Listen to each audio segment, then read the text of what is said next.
Hello and welcome back, everyone. We're here in Africa, starting... Oh my god, I forgot what we did to Mali. I forgot what we did to Mali. The horror. It's terrible. We have some unraised levies and apparently we're at war?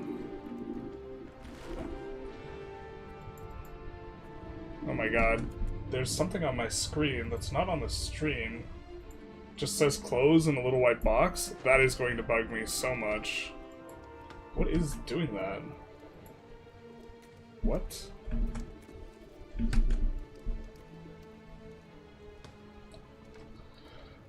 Guess I'll just have to deal with that? Oh my god. Okay. Hey Renee, long time no see. Hey Field Medic, how's it going? Maybe it's because I've been streaming earlier in the day? Alright, just kind of getting our bearings here. We can accept that, but I think we have plenty of text we're getting into here, into the New World type stuff. Do have a mind for moving the capital, but your region that you started for colonizing is really important. Really important that you have it on the coast. Zazu, man, that seems like it doesn't border the coast, does it? I mean, Sahel's interior. Or is it? That's why you could colonize kind of well. Hope you're fine, doing pretty good. Back to the pain zone, basically. Let's take a look at our dev and feel the full brunt of the pain. I mean, kind of okay dev here, and then kind of got an okay dev in Niani, which we have stolen. And decent stuff produced there. Actually, pump the brakes. Hold the brakes, pump the phone. Governor in here would actually just for this, would be fine, actually. It's crazy. We're planning on forming Mali, too.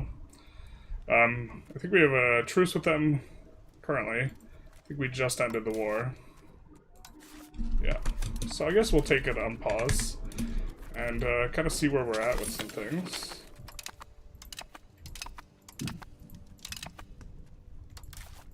Finished promoting institutions. Seems fine. Let's dev province, maybe. We maybe want to get rid of tribesmen as well. Looks like we're kind of okay-ish. As long as the tribesmen in these locations are going down, we don't necessarily need to sweat it too much, because we're not currently traveling through the locations. Looks like it's going down there and going down there, so that's going to be fine. We can develop. Stat investment... It's not terrible. The bigger and bigger you get, the better and better that'll get as well. We love having tribesmen in the cabinet as well. That's fantastic for us. So I do think we are, yeah, we have already theocracy. Backsliding towards innovative, or towards traditionalist is not kind of the norm. Also towards plutocracy, so... Can we fix that?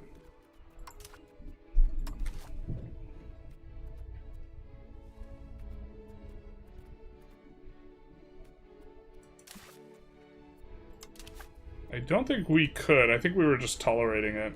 This would give us innovative. Pretty bad rate, though. If art was any good. Pretty bad rate of satisfaction to power ratio. Which kind of starting to care about a little bit more. This would give us a little bit of push towards innovative. Again, not good at the satisfaction ratio, but wouldn't hate a little bit more burger satisfaction.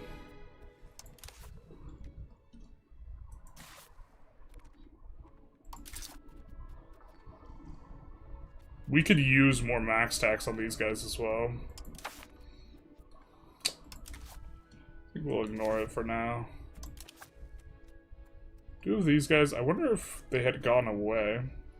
Culture capacity is going to be nice. The Dimi are never really particularly strong, so...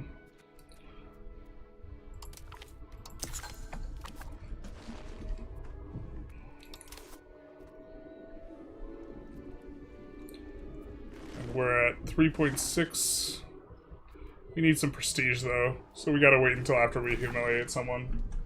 You ever consider taking viewer save games and fix them? Yeah, we could do this. Maybe I should take another look at that. I feel like a lot of it would be... Well, I feel like there's some really common mistakes. The most common mistake is having your window next to a loud car when it's outside, but the second most common mistake is, like, people paying for stab, like, pay way too much for stab, I feel like. You can fix my OPM France run? I can fix her. I actually ran the numbers on Bailiff earlier today. It turned out to be much worse than I anticipated. Still makes sense on gold mines. Is it multiplicative? This is a mystery. Long yet unsolved. When I tried to figure out location modifiers, they seem to be additive, but I have pretty low degree of confidence. Why is Generalist paying for something on the sliders? Oh dear God. Dip spending you pay for. That's the one you pay for. Okay. And we're waiting on getting the tech before... Yeah. The tech which allows us to enslave people is what we're waiting on, so we don't get a bunch of tribesmen. Although, to be fair, we lose all the... It's a very weird gameplay pattern where you're incentivized to, like, have some tribesmen. God, what did we do to Mali? What did we do? This is so gross. Maybe we should just quit the run out of disgust. Ugh. The game plan is to annex them so we get their subjects for free. We can recruit explorers. We don't have any coastal provinces or navy. How are we doing? What are we spending this on? Okay. We want to annex someone, but not. We prefer not to annex... We would prefer to annex a culture we're planning on accepting. We're planning on flipping Mandinka. And then back Hausa.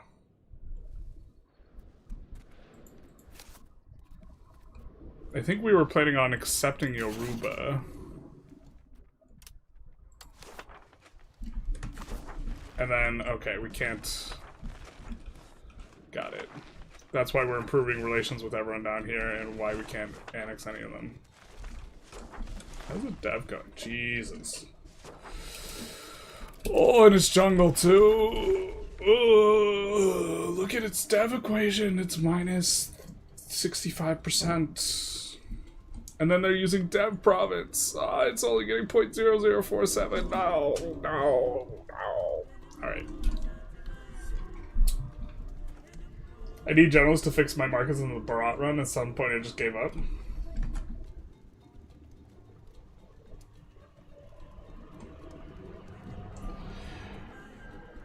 Hard for them to be strong with such rapid conversion. Everyone ends up primary religion.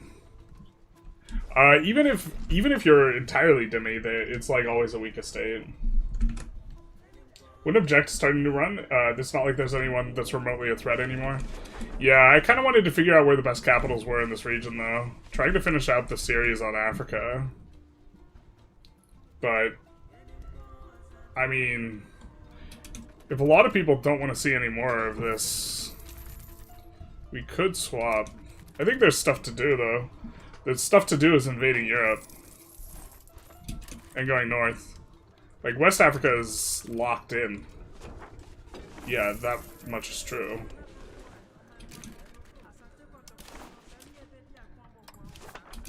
I'm just gonna be watching this absolutely feral. Actually, we can annex that. We just kind of want to have one going always.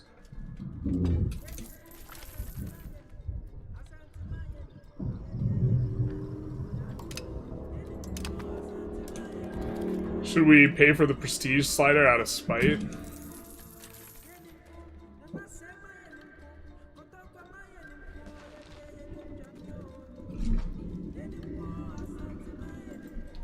Do you have a claim on this guy? Oh.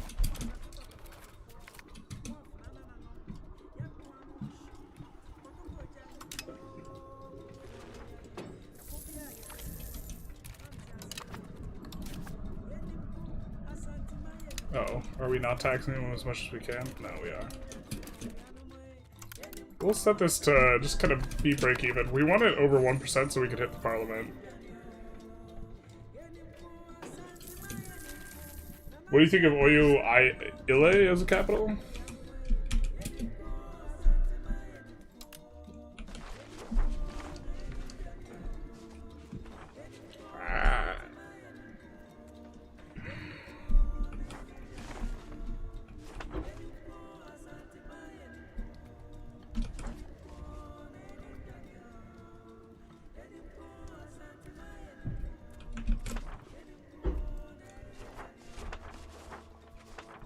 I mean, it's looks okay.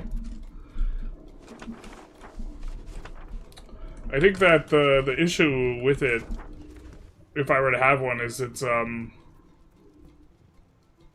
too off a majority of the dev for us at this point. I don't know if we started with really high dev. I don't think that we did. But as it stands, like, there's not a lot of dev in a lot of these spots, so... Well, let's actually change up our automation a little bit, maybe.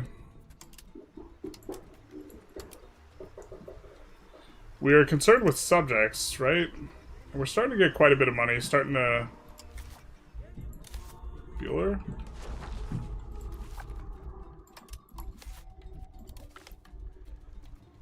Why don't we make sure that we build these in subjects and these in subjects to handle the dev? And then let's not need as big a minimum discount on this, because these are important.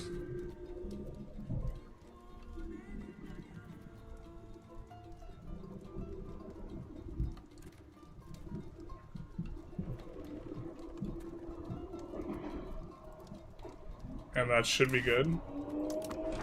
And hopefully that queues up a whole bunch of... Yeah, there we go. That's what we're talking about. So this is going to improve the dev in all these areas by quite a bit. And, okay, it'll be mildly inefficient, but we don't have to search for a little everything. The music for Africa kind of slaps. It does absolutely slap. 100%. It is amazing. I think we were just generally having masonry problems, so we'll just go for the city. But yeah, it does look like we're urbanizing. To me, this is like OG... Big thump. Thank you for the follow. To me, this is like... I started the game playing in Mali, and like my first like 100 years were like listening to this music. Actually, let's...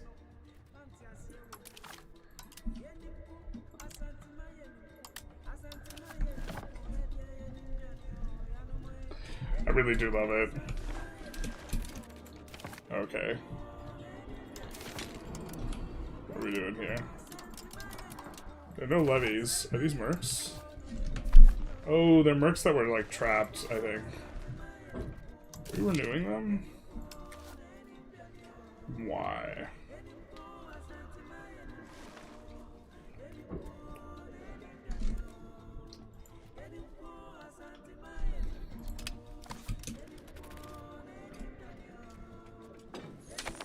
Oh no, Hunger at War, probably don't need that.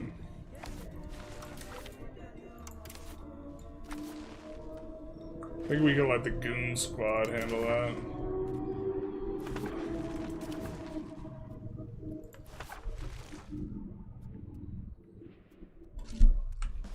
Integration. When that finishes colonizing, it's gonna be integrated. Support a cabinet is kind of nice for the legitimacy. Or sorry, the monthly... No, I said legitimacy. The monthly literacy. Both start with L, I guess.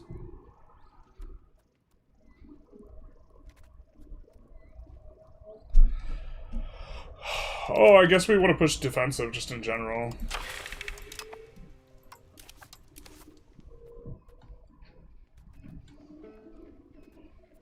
Because we did go theocracy. eventually we transition to a theocratic economy. And we have our special little cabinet action too. My brain, where is the values? Do I not have eyes?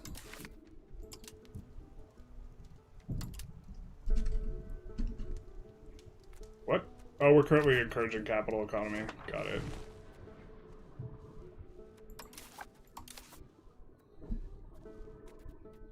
That's gonna take a little while longer.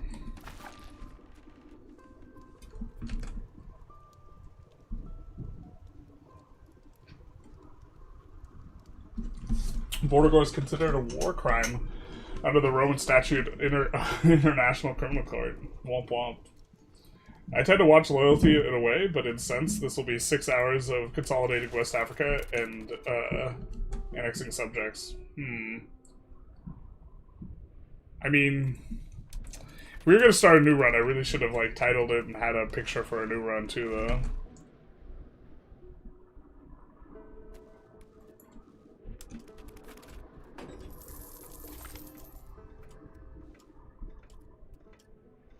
It's always difficult to find the information you want in game. What information are you looking for? I really wish there was some reason to have towns rather than all cities. I don't have a huge problem with it. I guess I don't care too much one way or the other.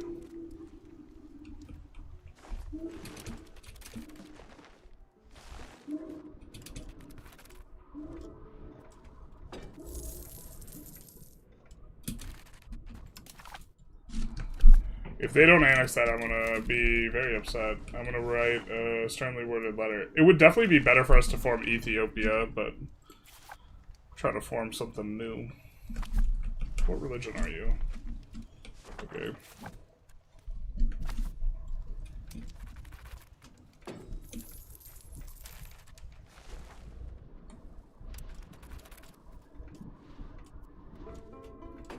You embrace institution, I know. Just wanted to spread a little bit more. We've got to click the buttons.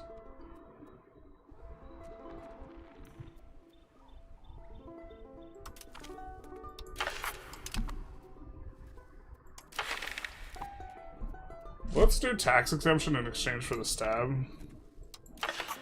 And then I guess we could use the stab for the institution.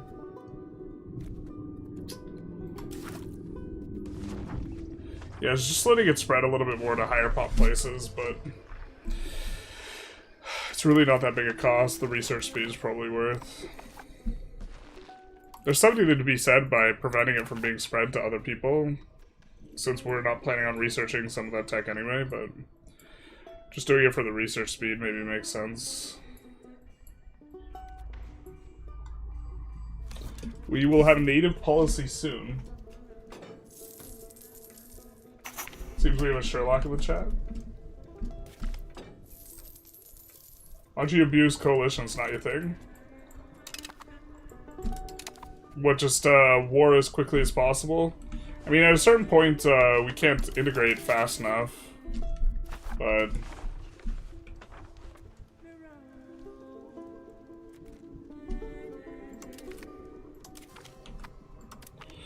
Or did you mean like a reverse coalition? The reverse coalition I do have a problem with. I don't want to abuse that as a mechanic. Found a blank advance the other day.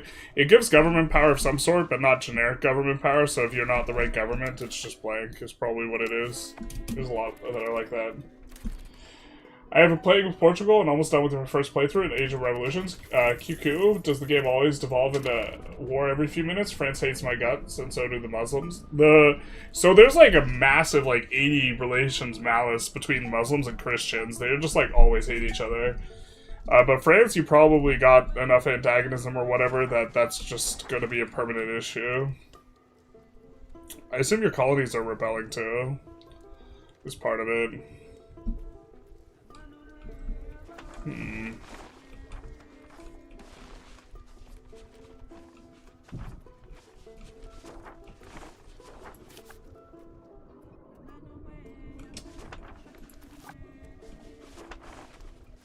Do we want more urbanization or not?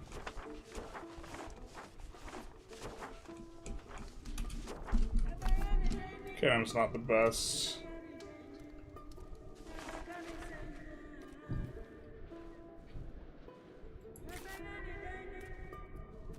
Might want to get rid of this, actually.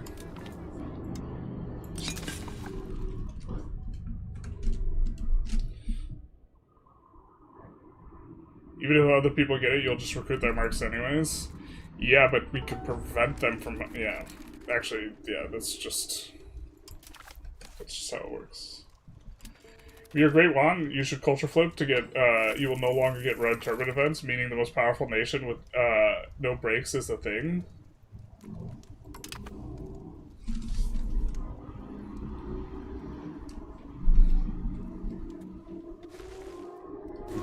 Can you just culture flip at the beginning?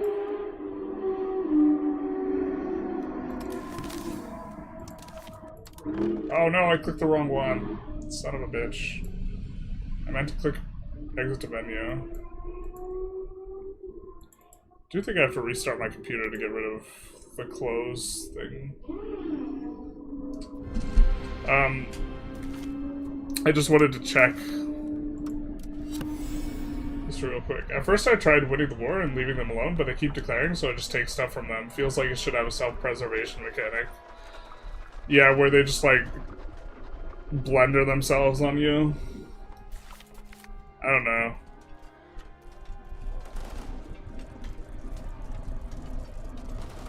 The AI doesn't have a lot of personality, but I don't know if that's like a priority. It's really hard to make the AI feel like it has a personality. I'm not sure if it's worth the like investment, just generally. But apologies for just exiting the game. But I wanted to check this. Kind of interesting news to me. So I guess it just doesn't trigger if you're not Mongolian.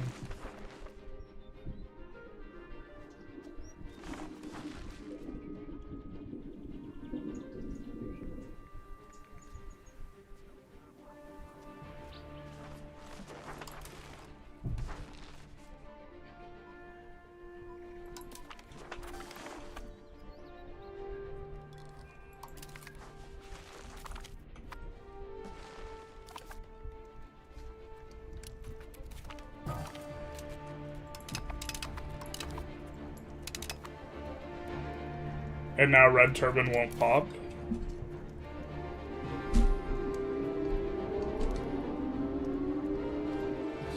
It'd take us forever to verify this.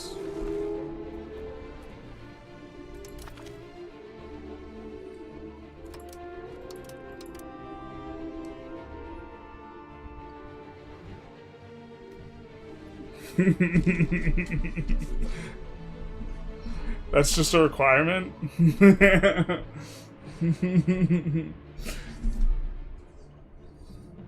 Ah! If you lost 5 colonization wars, maybe not a 6, unless the balance power is 1.5 higher than last time. And 2x cost of land.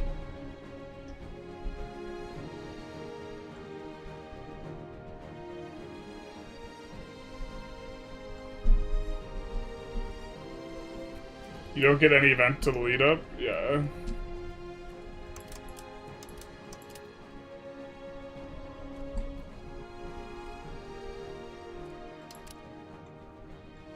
Yeah, I mean, you could cheese it already just by when Song pops, which is the first one that pops. What you do is you just transfer all your locations to Song when they're a subject, and then you just choose to play as them. So you could already cheese it. I don't know which one's better. You know what's really cute is you could swap back Mongolian probably, because you have the hereditary ruler. And so once the Red Turban Rebellion could no longer fire, you could swap back if you wanted to. The UI for the DHE triggers, next update is going to make people find all kind of nonsense like that. I'm super for it. I love it. Like, that, so much of the game is, like, hyper-opaque unless you're gonna have something like this. It feels rough. Oh, we're annexing this guy quick.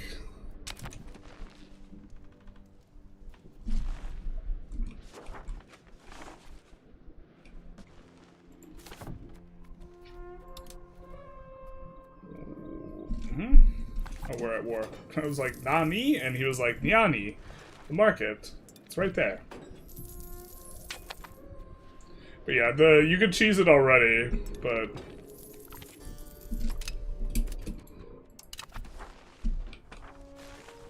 So now maybe we put...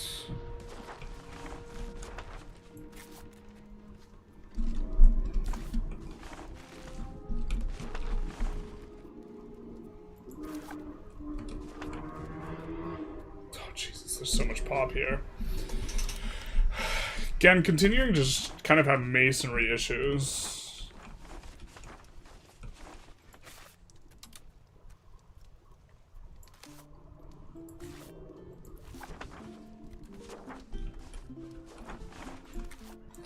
Let's just auto-expand a mason here. We're just gonna need more masons than we have, like, provinces that where they're good, I think. So we'll just get one started there. Hey, Happy Shaft, how's it going? How you doing? How you be? Where you come from? Where are you going? Something... Cotton Eye Joe? Is Cotton Eye Joe a euphemism for something? Or are we actually talking about Cotton Eye Joe?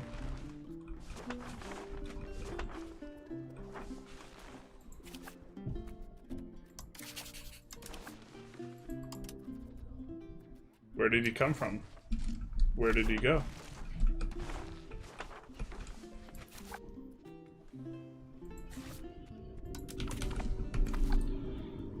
Let's do some of that. Finally, native policy law. Perfect. We're gonna do the enslavement one, which will give us progress towards serfdom, which we want, I think, so... It also means when we finish the colonies, we will not have any tribesmen, so we won't accumulate a massive amount of tribesmen. Instead, we'll just get free pops, basically, so we'll set up for that. Or now that we have that, we can let loose on some of these colonies and not have them be awful. So we'll just kind of get some of the stuff around us first, or the stuff that's most proximal. We can pay for this. We're plus 400. And work our way out.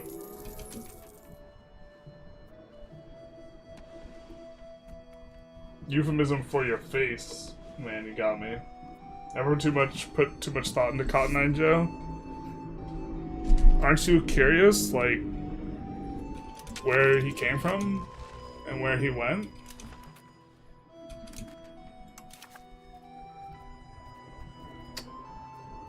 We don't have any insane tribesmen things, so if we completely lose tribesmen, that's not an issue.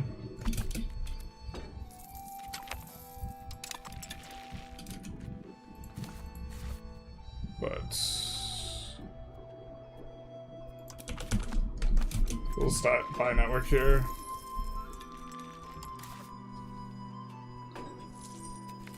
And we are getting some merc stuff. It looks at it. Let's maybe look at our tech tree, what we can pick up. Alright, we picked up the native policy. I don't think we want anything on the left. Trade range would be good.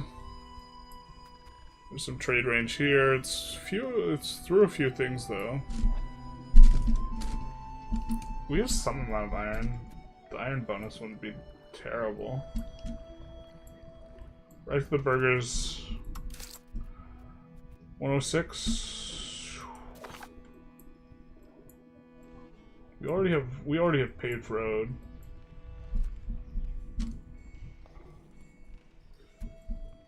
I think we want building cost discount.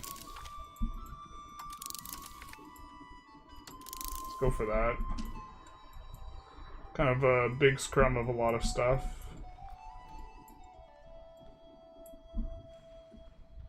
25% colonization speeds, not a lot relative to us going getting a colonial policy and getting settled colonies. So maybe we go for settled colonies. And then once we have settled colonies, then the trade range starts to look a little attractive. But certainly this is good. And then I think we do want training fields.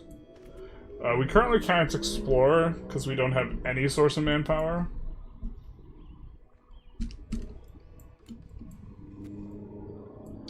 Was this the 20%? No, it's 5%. It's the next stage that gives the 20% bonus. You don't really need this stuff. We're getting to the point where a governor would be useful, though. Trade range use over land would be useful, because I think we actually also have a decent amount of this modifier, so we'll probably go down the right side here. Oh, baby! Someone used the new emote. Holy chat emote. Behold.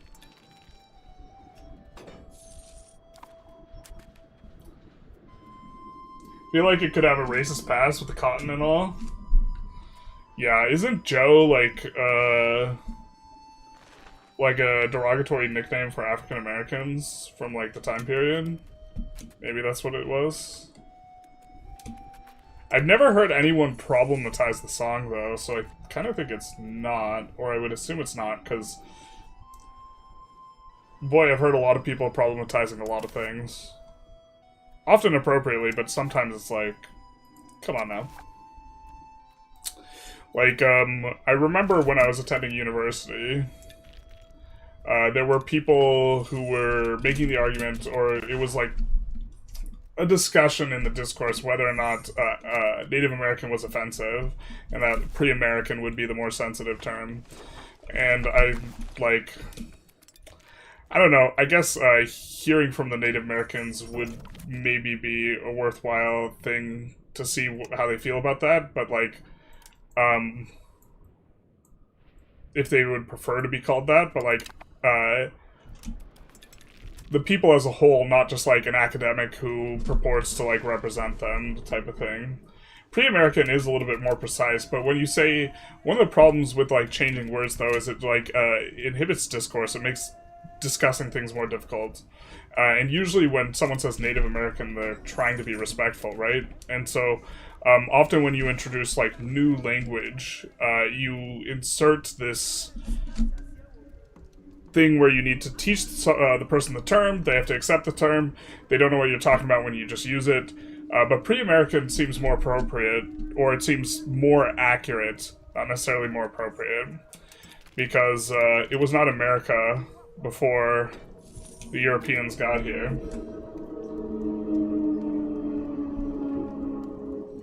100 years pre-American would become offensive. This is another thing, is also the various like idiot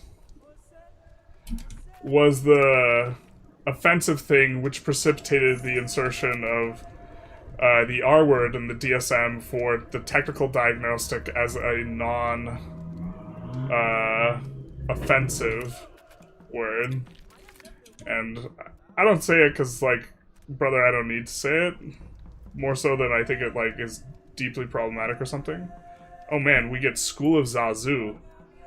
Monumental Architecture. 0.05 dev for 10 years. That's insane. We're gonna pay for that ish. But, like, at the same time, it's like, this is the non-offensive, like, DSM term. And you're gonna have people, using, like, neurodivergent in a derogatory way, like, soon enough, and it's just like a forever moving goalpost. But maybe that's fine.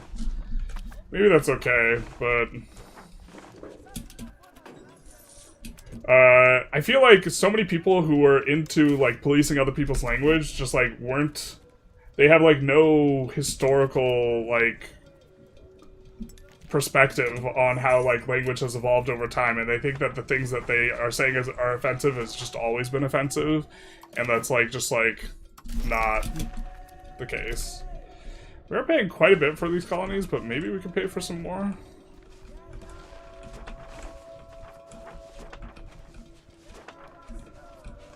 Especially for the premiums and especially on the coast.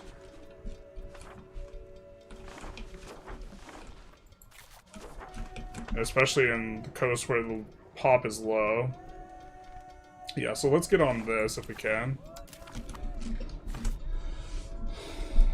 We're gonna have to fight Aragon here at some point.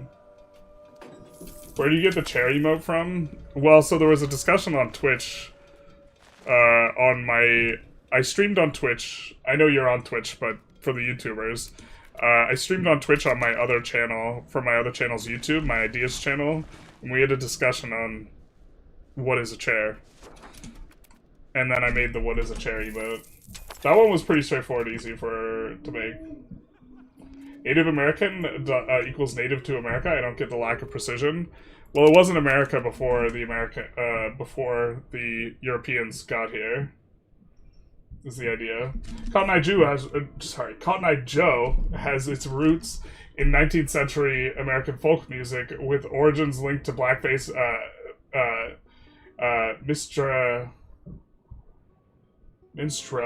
minstrelsy, a form of entertainment based on racial stereotypes and enslaved peoples. So Cotton Eye Joe is a problem then, maybe. Right? Or it sounds like one. I'd have to investigate. In Canada, we use First Canadians. I googled it for you. Thank you, thank you. Yeah, I know, but how do you get it? It's for subs? On the Twitch? I think? I believe I did, that is a sub-only emote.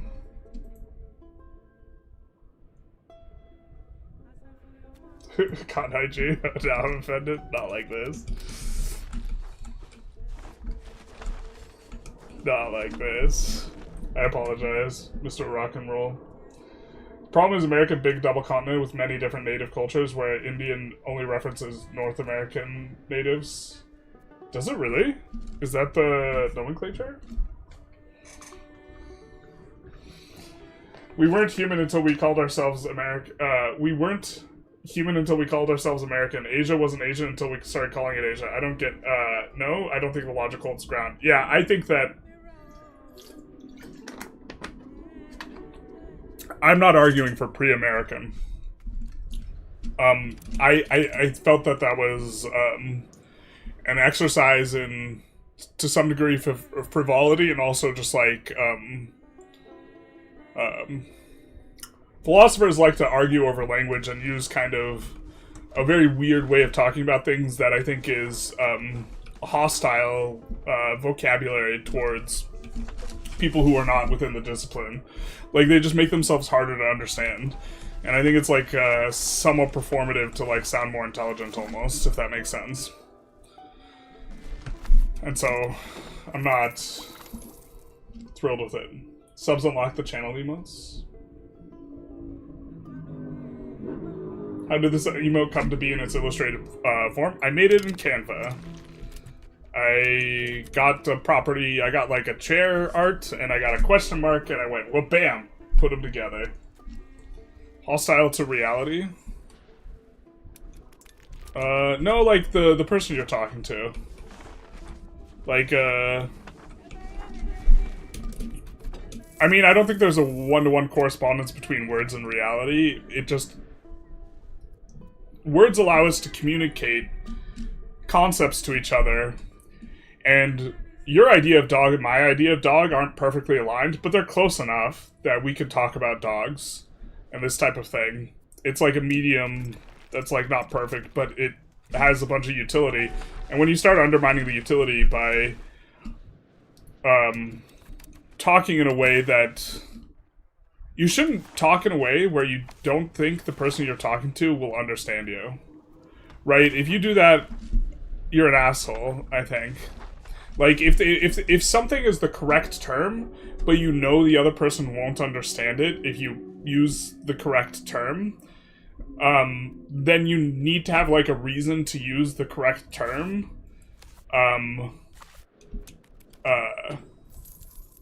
That is, like, more that's just a little bit more substantive at the very least. And so, like, a good example of this is, like, in linguistics, there's, like, two schools of thought. There's, like, the prescriptivist and the descriptivist.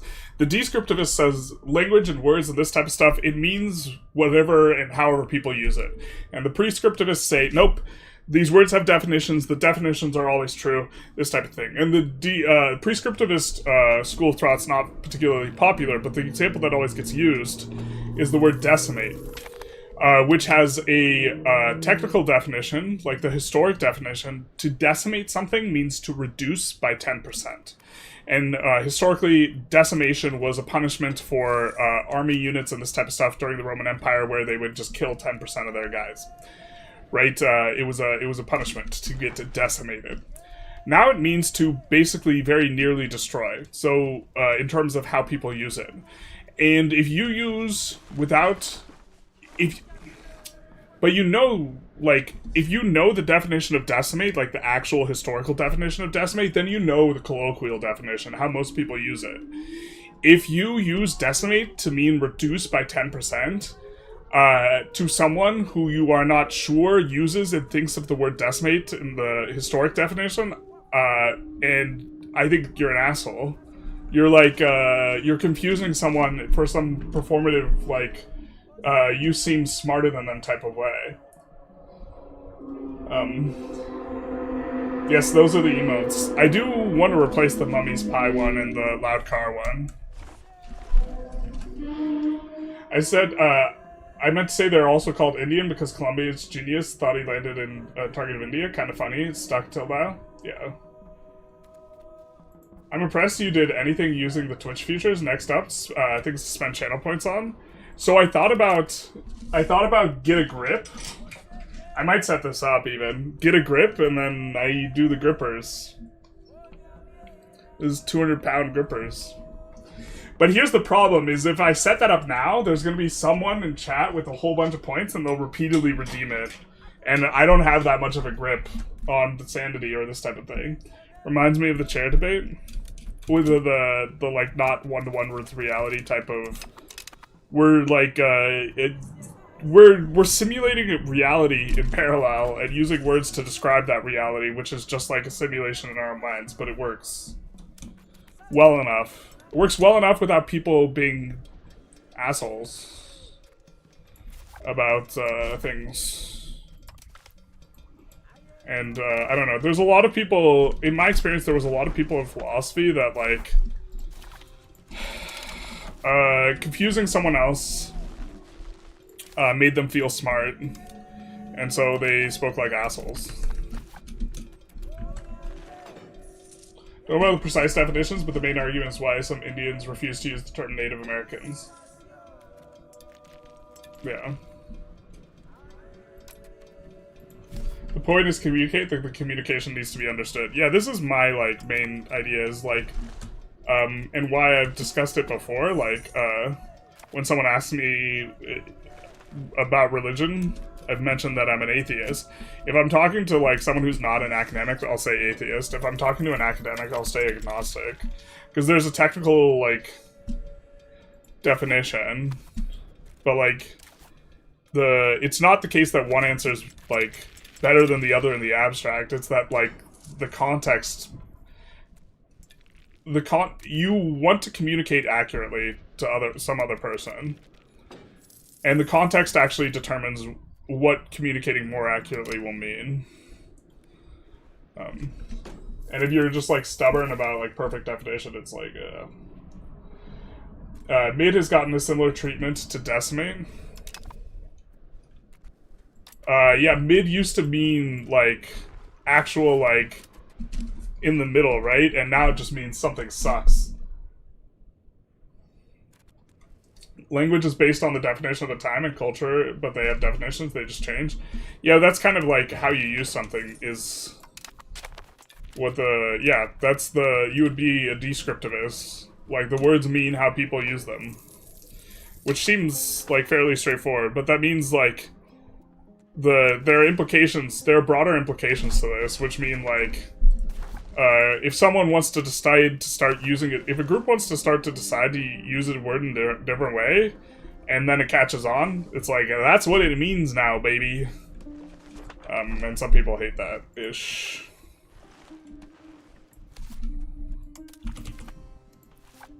We'll continue to improve relations here.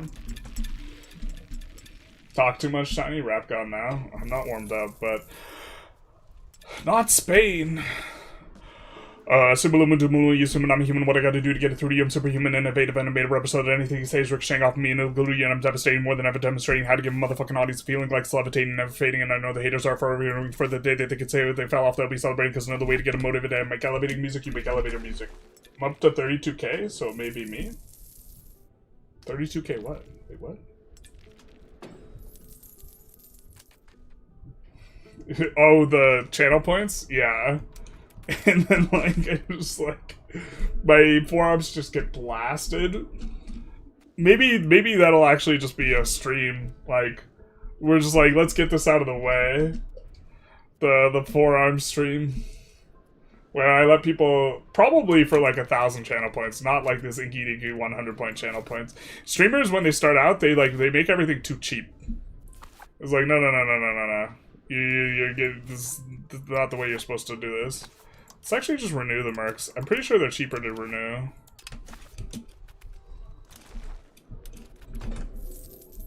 I think it's weird to say I'm an asshole if I can't correctly guess what you think a word means. No, Sergeant. You misunderstand me. I think if you intentionally... I think if you do it accidentally, that doesn't make you an asshole. I think if you drive a loud car outside, that might make you a jerk. But I think what makes people an asshole is when they use the word that has the technical definition for the word just to confuse someone else. When they know that they're going to... when they don't have a sensitivity for, like, what the other person's perspective is, or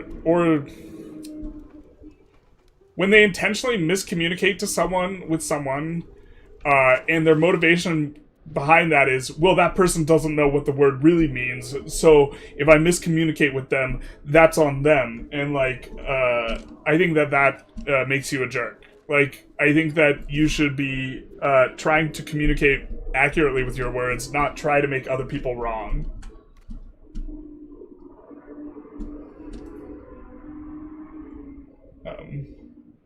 I might be an atheist or agnostic, but I don't have enough information to be certain. Yeah, so, like, for most people, well, the way, like, the colloquial understanding of agnostic is that you are searching for God in some sort of way, or you are receptive, you're receptive to arguments for God's existence, and that's not how I would be an agnostic. I've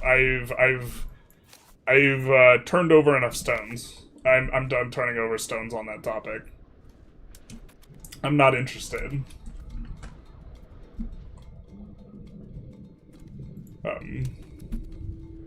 Type of thing.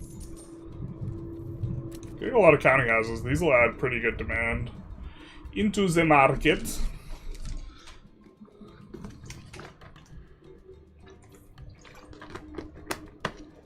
We do have most of our auto spend set up already, but something we can always do is come in here and sort by the type of building and see what is making the most money. And we see that it is going to be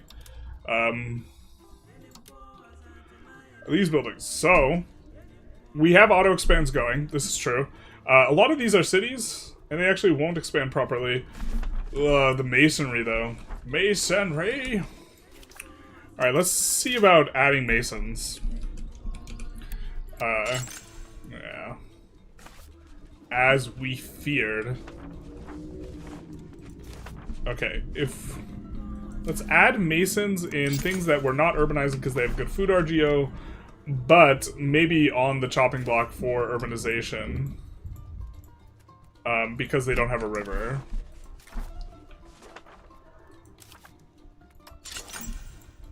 Or these places will never get irrigation.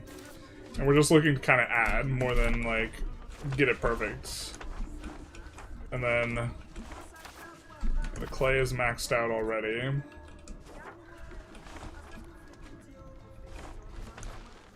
But yeah, it's unfortunate. Isaac Newton said the most beautiful system of the sun, planets, comets could only be preceded in council dominion by an intelligent and powerful being. I would not be shocked if that's what Isaac Newton said, yeah. I don't think I buy the argument, but I don't buy the, like, the clockmaker type argument. It has a name. That type of argument does have a name, though. I've read several clockmaker arguments. You don't want to get the progression towards free subjects. We will retain Arabic.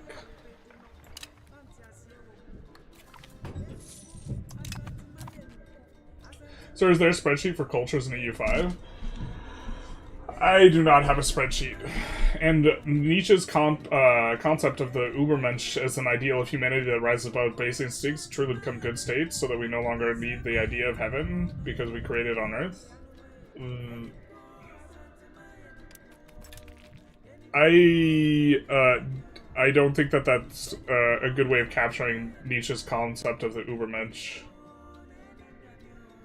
There's no... rising above baseness is not the primary drive, it's rising above socially dictated values type of thing, and to become the maker of your own values, more so than overcoming some basic animalistic type thing. And also, it's less normative in the sense of, like, creating heaven, and more, kind of coming from the perspective of, like, virtue ethics. Where, like, the good is not, like, a heaven on earth as much as it is, like, an excellence type of thing. Oh... There's not much we could do about the Europeans right now. Soon, though, because we actually just...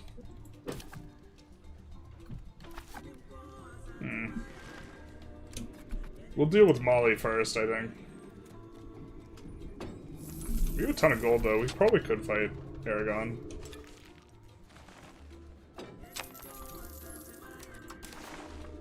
We just, like, order of operations on this type of thing is kind of important.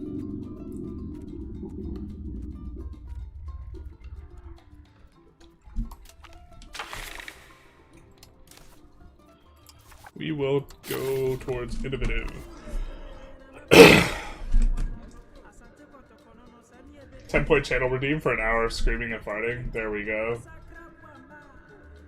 I just got mercs and keep renewing it as they are my standing army. Is that a bad strat? Nope, not really. That's pretty okay. Mercs are real good. I assume you're stacking merc modifiers. If you have like 0 merc modifiers, that might be a leak. I don't know if I'd want to do that.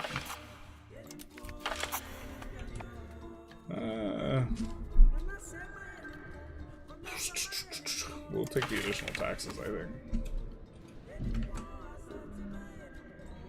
Cat emote is always nice to see. Yeah, field medic always be supporting it. Praying for you, brother. Thank you, thank you.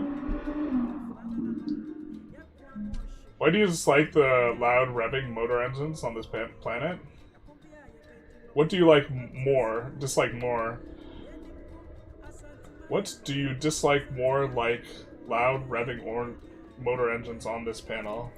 I'm not sure I understand your question, respectfully.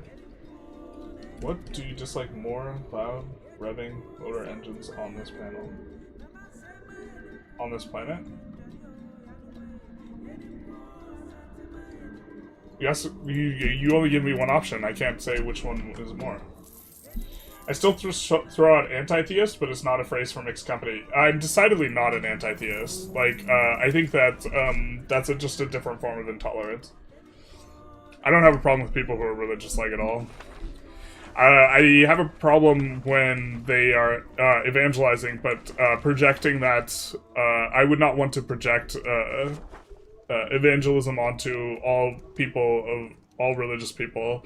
And also, the very self-same evangelism is what anti-theists are doing, in my opinion. Oh yeah, okay, yeah, so we're probably on the same page. Yeah, if you don't know what someone thinks about a word, like, and you just use the word that you think is correct and they understand it a different way, I don't think you're being a jerk. The thing is like, using confusing language, when you know that someone is going to find that language confusing, or you expect them to find that language confusing, is like, it's almost, in my mind, it's mildly similar to like, mocking someone in front of a group, you know, for the amusement of others or something like this, which I think is, I think it makes you a jerk.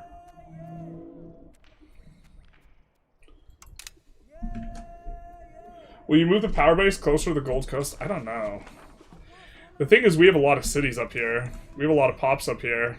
And the dev is kind of up here now. Courtesy of us kind of having this. And it's not terrible. The real issue, fundamentally here, is the market is not on the coast. And I don't know the best way to solve that. We could move the market closer and move the Benin market over. But yeah, once we flip naval, we're gonna have an issue where this market's not gonna be able to trade with anything. But as it stands right now, we can trade with quite a bit. Because our range over land modifiers are actually decent. And if there's anyone who going land would make sense on, it'd be like a relatively landlocked Sunni nation. Let's like open the ledger, take a look. Trade range. So we have the land modifier, but we have Sahel trade.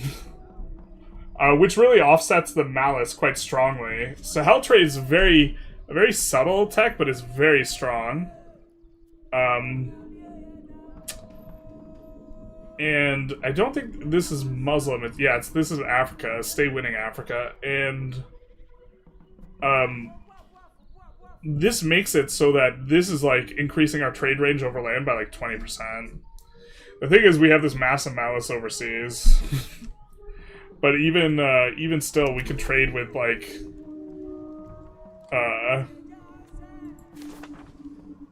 as far as Damascus.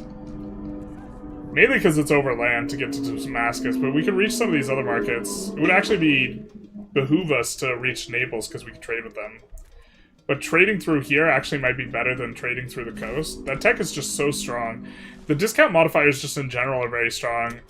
And I think in general they like should all just be efficiency modifiers, but this is an example of a discount modifier.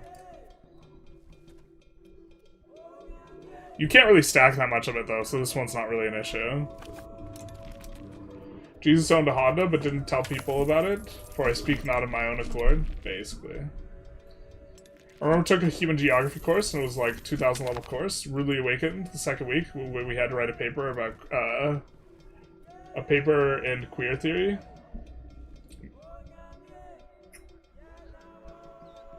It was like a 2,000 level course? Do you mean 200?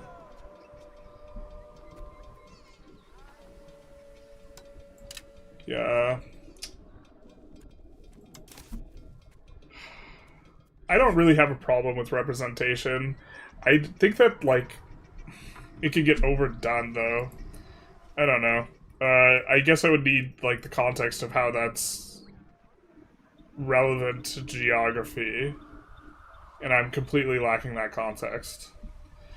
I know that, like, I took a Marxism course.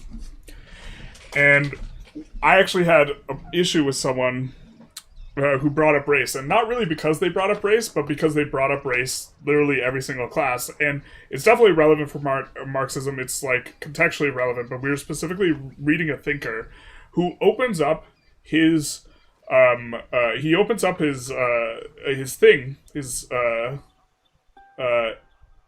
paper or whatever it was, saying like there are a bunch of different dialectics of oppression. They do have effects, and he even lists a couple and includes them, and includes racism, and he has this preamble, and then he like goes bam with but none of these effects are anywhere near as much as substantive as class. And so class is really, really what matters. This is how he opens. And, like, I remember the girl trying to make the discussion about the class, when the very thinker we were discussing makes a point of emphasizing that she wanted to make it about race. The very thinker that we were reading not only, like, was primarily focused on, like, class, but he specifically outlines in the beginning that he didn't want to discuss race because he thought class was so much more important. And it's like, something can be important, but not involve 100% of your attention all the time. And, like, it would, at a certain point, it's just, like, a leak to, like, dedicate more attention to it. And so, like, we weren't really discussing the thinker, and she was critiquing the thinker for, like, not talking about race. And it's like, brother, the thinker opened up with talking about race. That's exactly how he started this entire thing. Yeah, I remember finding it frustrating. Looks like we can explore this if we actually had... Where are we getting sailors from? Wait, what are monthly sailors from? From locations? Oh, we annexed someone. Hold the phone. Fish, got it. We just want to get started on some of the coastal stuff right away, so kind of tolerate that. I think that, well, like, unpacking that, like, often also just, like, feels, like, tedious, because, like, people get upset when the issue that they want to talk about, when you say that I don't want to talk about it. It's like, it's not that you're wrong, it's just like, we're talking about something else.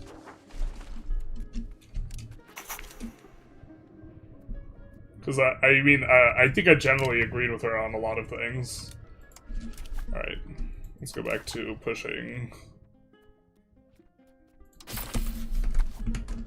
Anyways. She and I had an argument in class.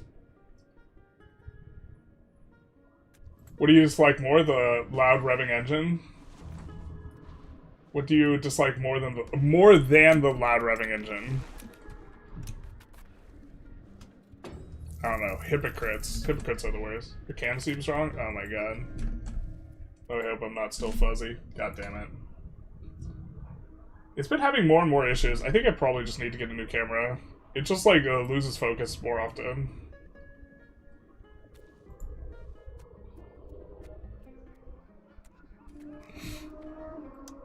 Yeah, losing 5 devotion doesn't matter, straight up. Looks like the price collapse has finally happened enough for the universities to pop. But yeah, this is, like, us just, like, constantly building is, like, why the masonry is an issue. It being, like, a permanent issue and causing us to build less is actually just slowing us down so much. I mean, we're solving it to some extent, but we'll solve it some more.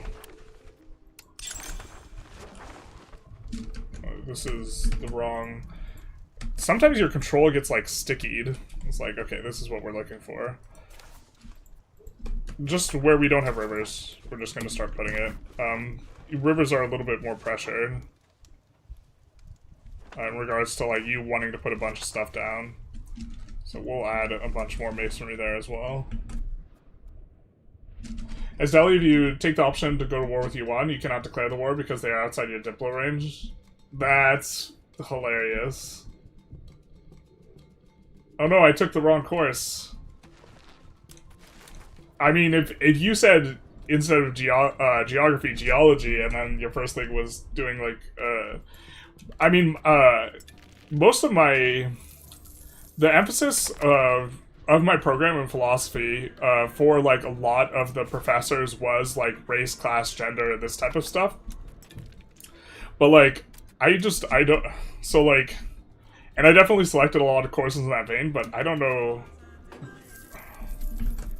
I don't know enough about geography, how that would be relevant. Das Kapital, yeah. People view everything, some people view literally everything through race, yes. And they get upset at you if you don't. That to me is the like more annoying part. Like, when interacting with those types of people.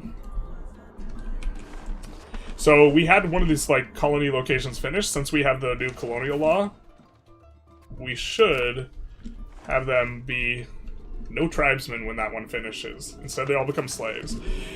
And then the slaves just get shuffled around. So that's fine for us. We could put...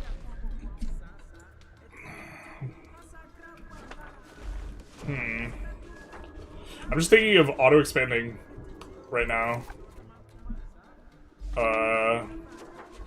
Or letting Jesus take the wheel on the RGOs.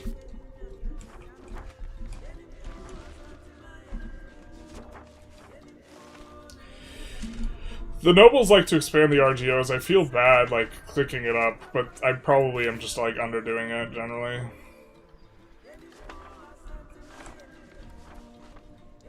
Wow, I can't believe we can get proximity here. That's crazy, man.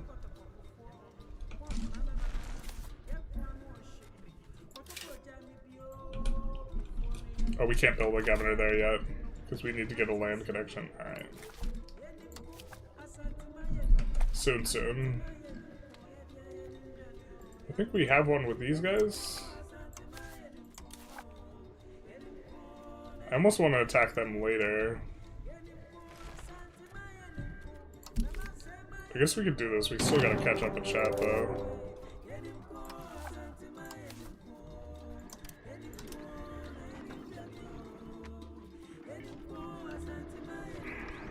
Southern Ethiopia is fine enough to pull from, I think. We can't use our other marks because they're still landlocked, but we could do this.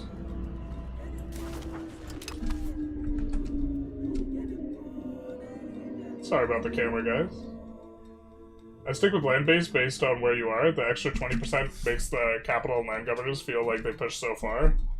The extra 20% proximity. I mean, we're going to stay with it for a while, but after a certain point, just the additional governors are just worth a lot more. We're not, like, trying to swap as quickly as possible here.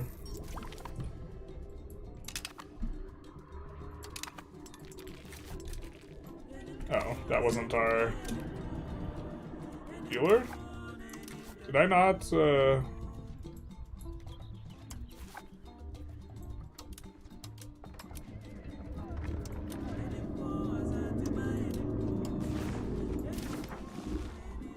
Okay, I wonder if maybe his raising his levies overrid our thing. That would be kind of interesting if that's how that works.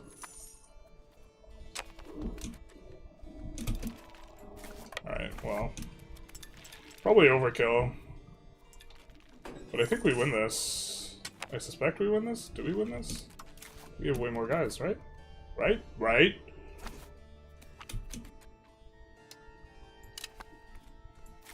Alright.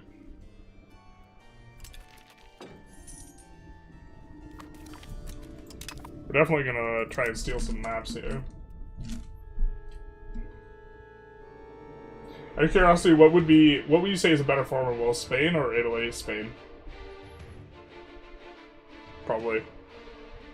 I think they have better content. Italy just kind of has stuff that's not very good. Hypocrisy is worse than modern slavery? Not like this. Well, actually, I think at its very basis, if you have any type of social, moral organization where you think that you should treat people with dignity and respect and this type of thing, then slavery is very likely hypocrisy. Like, I think a lot of slavery is...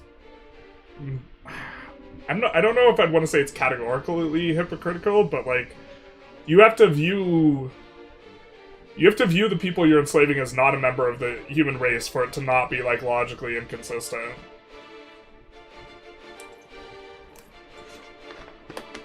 And, I think that, like, the type of people in the United States who were keeping slaves and then trying to convert them to Christianity, you don't try and convert like, implicit in their desire to convert them to a specific religion was their respecting their status as a human being. Right? Because you don't try and convert your cat to Christianity. And so, I think that, they, like, yeah, I think keeping slaves is generally hypocritical. Canada wouldn't have an economy if tech didn't allow indentured servitude to our oligarchos. That's slavery is much easier to evaluate when it's by coercive force instead of subtle coercive force. But yeah, wage slavery I think is probably a thing, but it's like complicated. I don't know. I don't have necessarily the tools to. Oh wow, Jillian, thank you for the raid. Hopefully I pronounced that correctly. Welcome, welcome.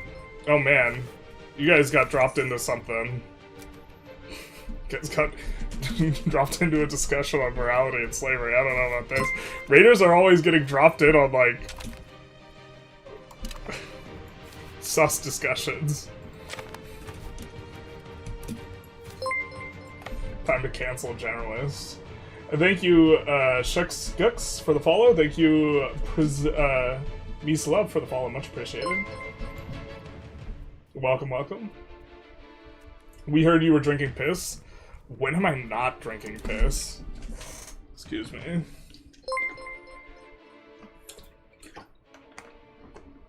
We come with Tarkus. Tarkus said some pretty sus things too. Yeah. Well, I thought it was. I didn't realize it was Tarkus when I read the raid. Although I saw he was streaming with Jillian. Yeah, yeah.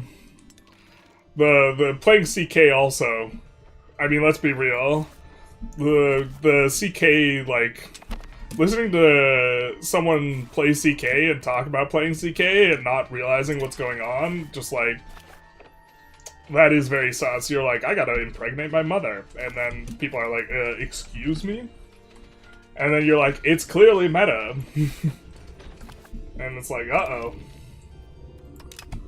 The CK, the average CK experience.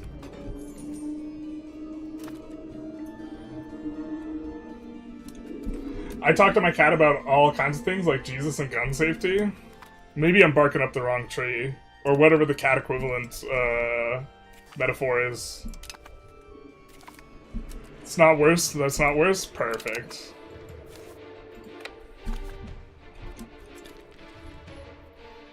Average CK, yeah. Pish looks suspiciously red. Whoever that's from should see a doctor.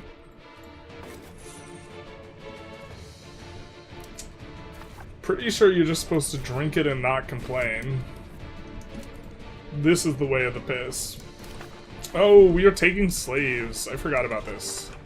So where do we want them to go? And where do we not want them to go? I think locations that are over 100k pops at this point, we do not want more pops going there.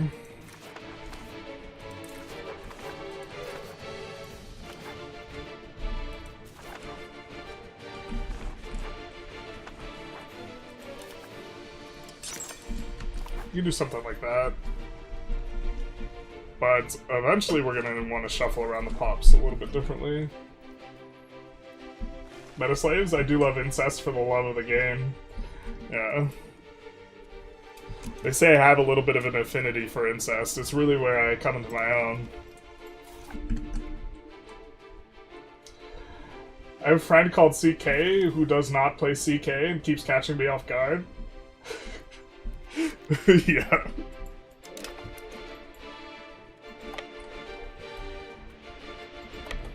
There's a lot of cannibalism talk going on. It's cannibalism and witchcraft is just good, right? Scratching up the wrong post. There we go.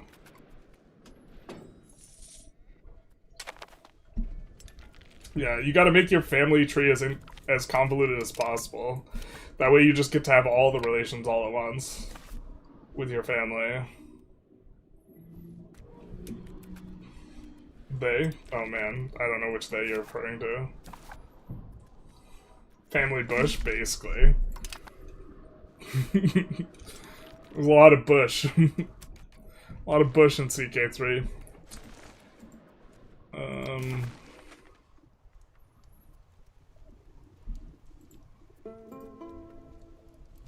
What do we even want? I think we want maps and humiliation.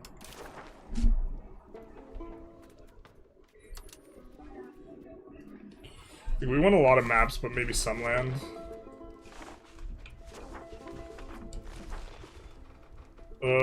Maybe taking the market capital and the land necessary to get there.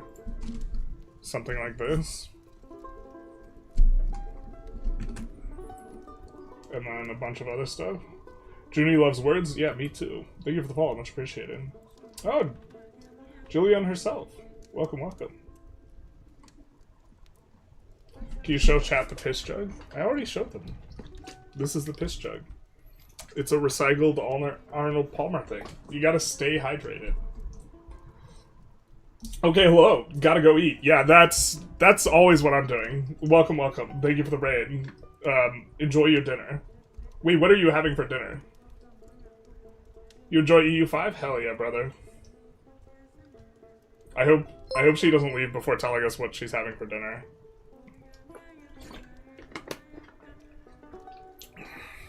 Why is it red? I have a medical condition. I don't like to talk about it on stream. I also recycle the jugs. Yeah, they're so nice because like it's the handle's so great.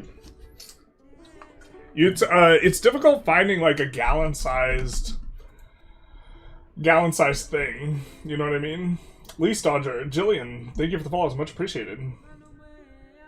Journalist Gaming is a vampire. Excuse me. Makes her stay longer so she can't eat.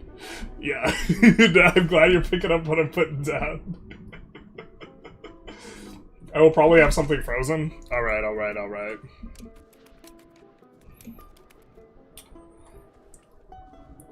I haven't decided what I'm gonna do yet for dinner either. Now I'm hungry.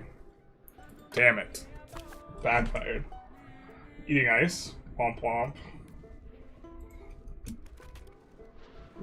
What is it? Oh my god, there's like so many funny expressions having XYZ for dinner, but like, that's not dinner type things. It's okay if you eat beets. Get a jerry can. Is that? I mean, if there was like a water bottle that like went up to gallon size that was nice, I would just get it. I think. Or maybe I don't care that much, but.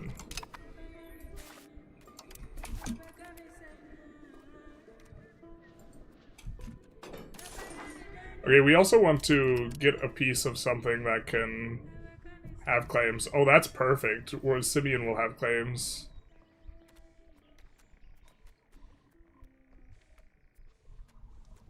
But maybe we want a chunk of Shewa too.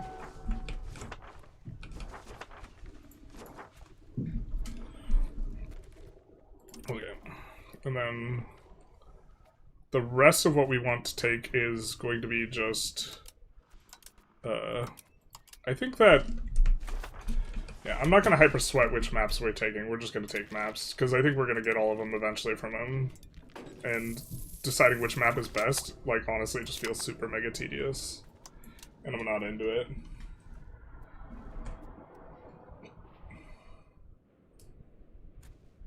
Make a traditional Central African meal? I would not know where to start.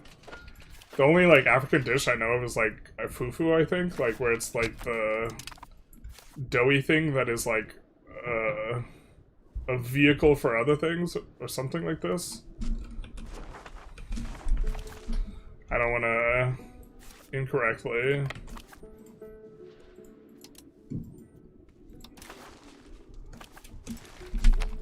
Is the Holy Kanem Empire like the Holy Roman Empire, but Kanem? Also more Roman.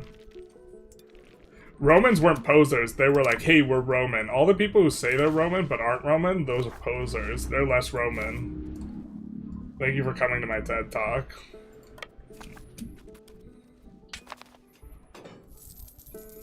I definitely enjoy sending, like, Lambert every version of the Byzantine Empire where it's called something other than the Eastern Roman Empire.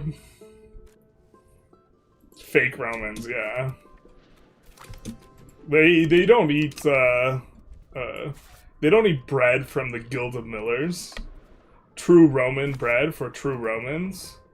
Terrible. Only real Romans will get that reference. Alright. Let's move this back over to Mali.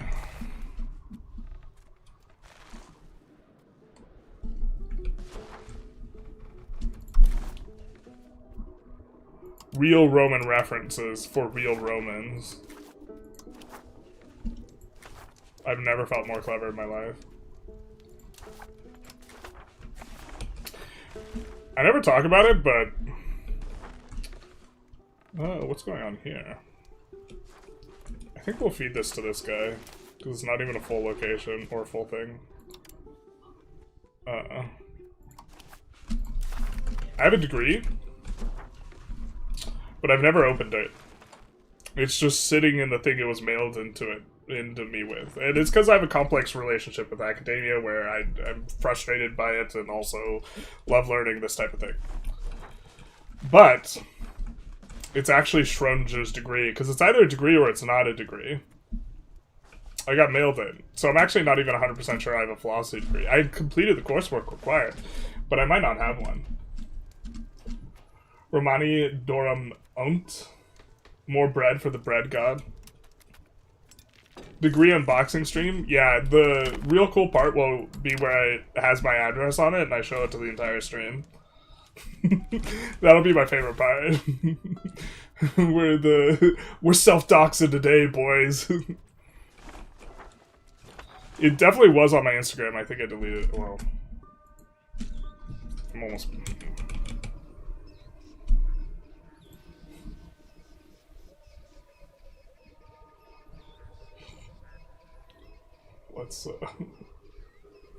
Let's double check that it's deleted from my Instagram.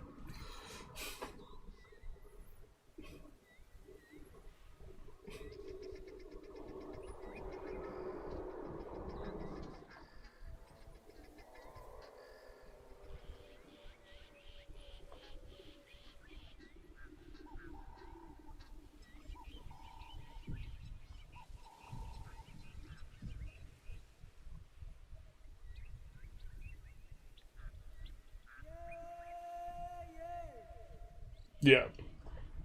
I had done a post about it on my Instagram, but I've deleted that post. Because it had my address on it. Which is like really fucking stupid.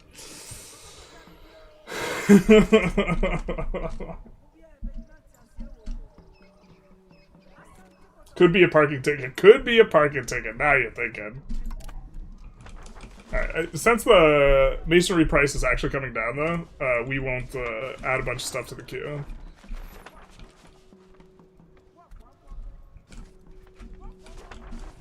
Satisfaction is so high, even though we have so many slaves. Terrible.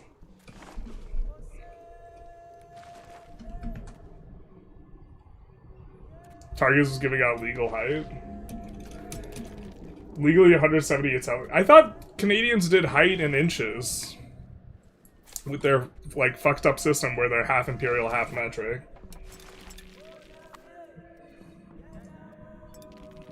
Can't use metric, you'll confuse them. Excuse me.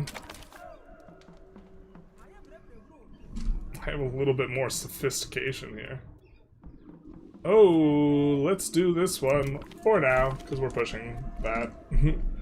The capital economy. We're going to be pushing to 64.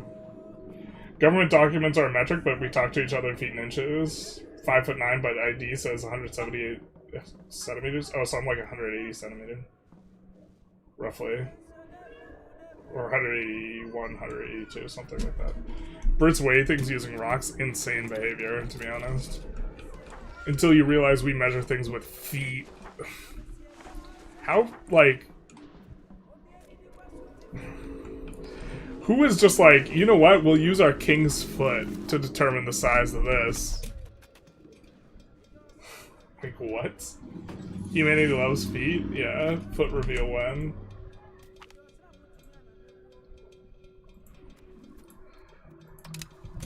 A little bit of research progress. Humanity loves feet. Just came from a CK stream. Yeah, sounds about right.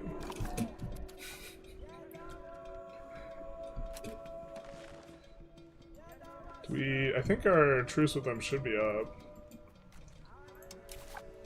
Can you imagine not having this auto-expand mod and having to pause the game every, like, 2 years and just build a bunch of shit? Instead of just setting stuff up? Imagine. I think we're waiting for our army to get over. Yeah.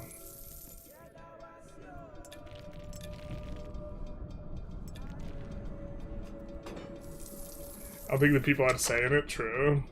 The king's like, I would just want everyone to know about my feet.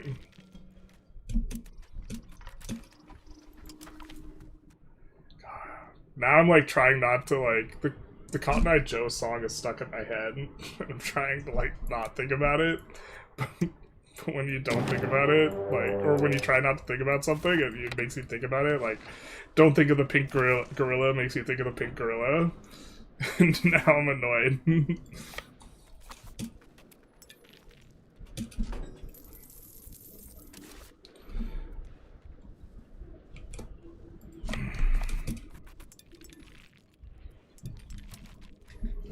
Where do you come from? Where did you go? Yeah, apparently, like, it's problematic, which I was unaware of. I actually suggested it might be problematic, and I was, like, trying to think through it, and then someone Googled it, and apparently it's, it's, like, mildly offensive. But I've literally never seen anyone ever, like, problematize it before.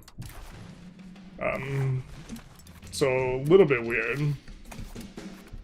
Because I feel like I've seen a lot of people be like, you shouldn't say that. And, like, okay, what do we think the percentage is on people saying you shouldn't say that when they're right? I think that the percentage is, like, 60 to 70%.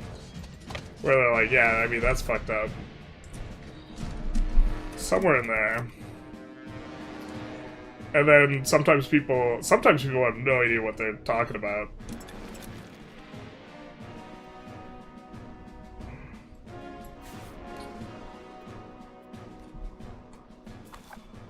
But it's like, I don't know.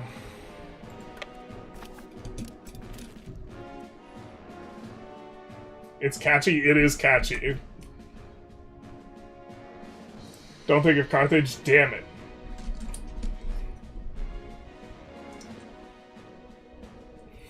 Imagine your address, not like this.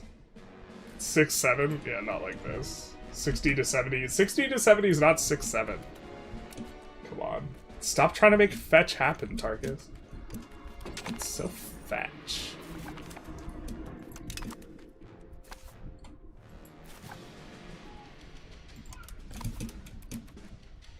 That high? I mean, I think that usually people, if something's like mild, like if something's just like a small issue, people usually don't like to make stinks about things. So I think usually when someone's making a stink about something, they like kind of strongly feel that it's a thing. But then also my sample size of people I am around might just be like have more of a bias towards not really being like, you shouldn't say that. I mean, I'm saying in a voice that's like somewhat mocking it, but like I think that usually when someone stands up on that regard, it like actually is like substantively something people shouldn't say.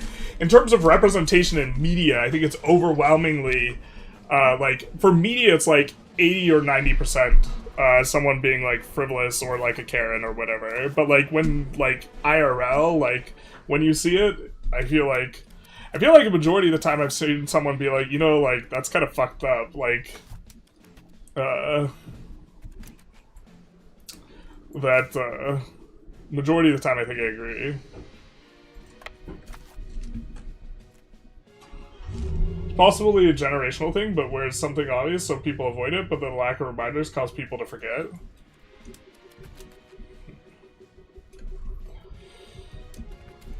Yeah, I mean, but also, like, if everyone forgets, then it's no longer offensive. Bam. Like, were you ever married a long time ago in a previous life? I love making stinks, as in farts. Womp womp. That is a way to make quite a stink. Looks like we're gonna full occupy this guy. I don't know what his relationship with, what is this? Tributary. We're not really into having a tributary, so we'll just annex him separate if we can. I'm not sure. I know there's separate peace with that subject type, but looks like we might not be able to go for it. Terrible. We're hoping to full annex Mali, but we might have to full annex Mali and then release the other guy, which is kind of fine.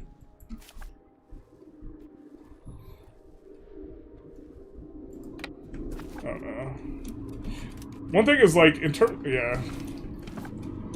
Maybe it's just, like, actually a difficult thing to evaluate, because I think, like, a lot of the people who are in the public sphere, like, you see a lot of people kind of freaking out about frivolous stuff, but, like, regular people, like, I feel like I very rarely, like, am like, this person's, like, just disgustingly overreacting to this.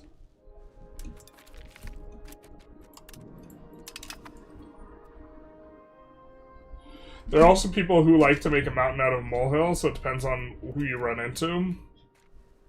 Yeah, but I'm talking about specifically, like, language usage type things. More so than, like, being dramatic. But yeah, there's absolutely people who, like, they're in it for the love of the game. Put it like that.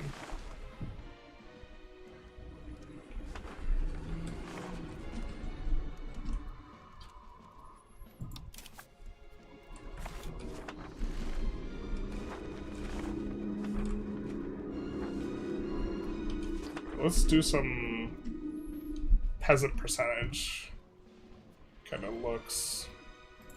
So we can build some more stuff here. I think, is this one of the places we wanted to de-urbanize? It's got so many pops now, I guess that's probably not the correct play. This does look like we wanted to de-urbanize this. Oh, it's got so many pops. But this wasn't the farmland one. Okay, but that's why it has a high peasant percentage. I think peasant percentage is actually a useful thing to have a hotkey on, because it kind of gives you a good idea what you should be building. Alright.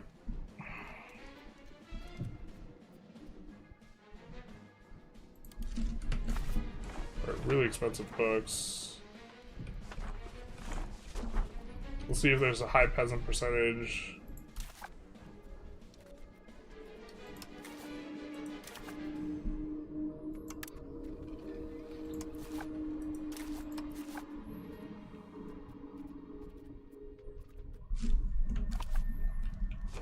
We'll get some of those upgraded, push the books. Part of why the books demand is high is also the university's constructing, so that demand is temporary. It's gonna go away.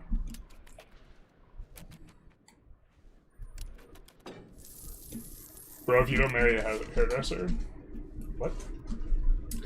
Will she make me tear my hair out?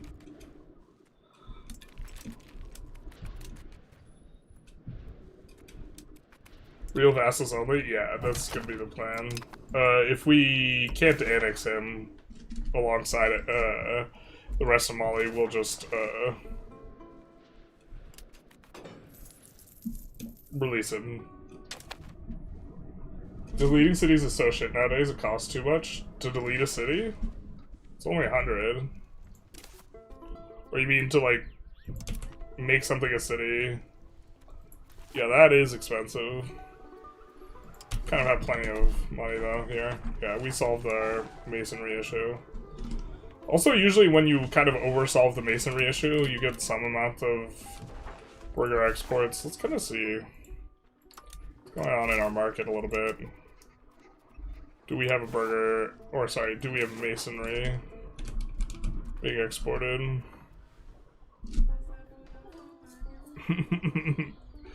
Yeah, we're pushing a lot of those granaries. Okay. Maybe too much. Oh, very little in here. Let's colonize Yao.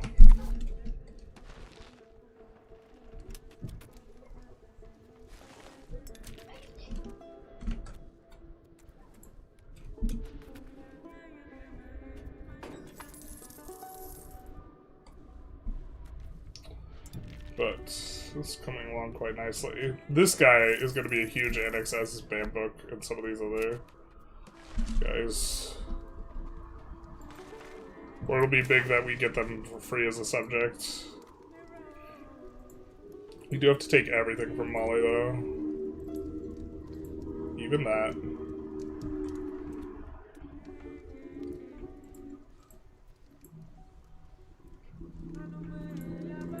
It looks like we can't have enough. We just gotta occupy the capital as well here.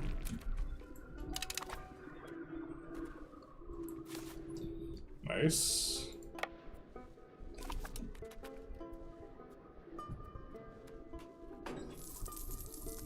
And we can even pass up a bunch of land from Benbara on over. Although, we want to flap Mandinka. Maybe we just actually want to direct control it. We don't really care about antagonism here.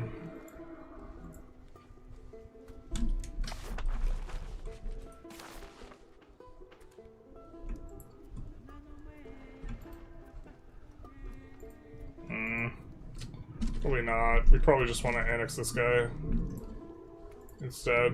Play a little bit slower. Yeah, we can't.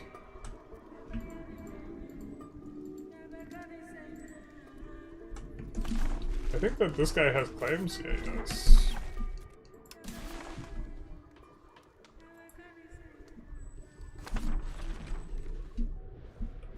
Well, if he claims that we have to declare another war, maybe we get the quicker Mandinka flip.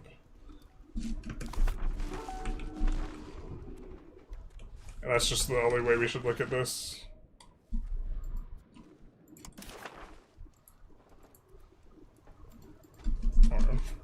We'll see how much the capital province costs.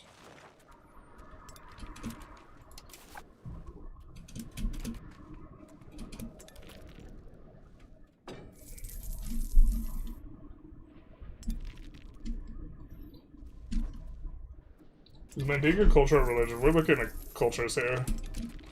The folk religion's no good. Also, they're Sunni here, so we're already Sunni.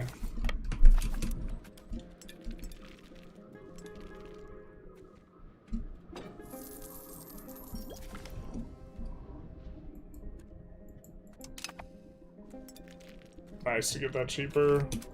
Our colony should start popping off soon. I think we have another thing in there. Alright, so that's kind of nothing.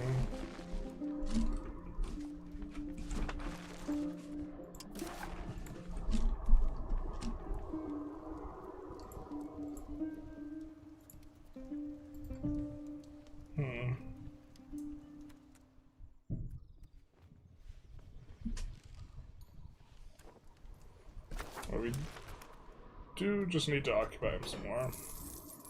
The goon squad is heading on after him, though. We'll have everything shortly. Actually, there's that. And stuff's gonna get cheaper as we get stuff.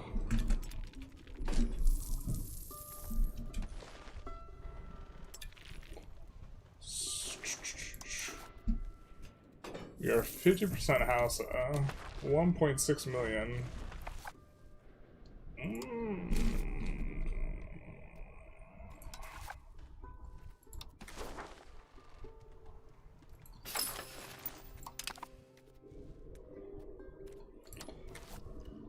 Just making a little bit of an adjustment here.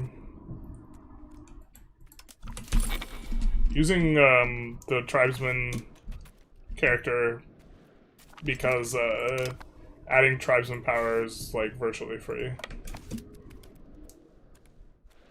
in terms of how much crown power costs us. Although the characters are not that big an issue at this juncture. I do think we wanted to accept Yao, and they might have not been accepted. Yoruba, rather.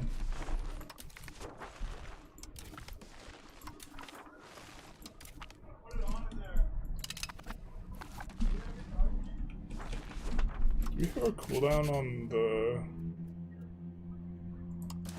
Yeah, we do.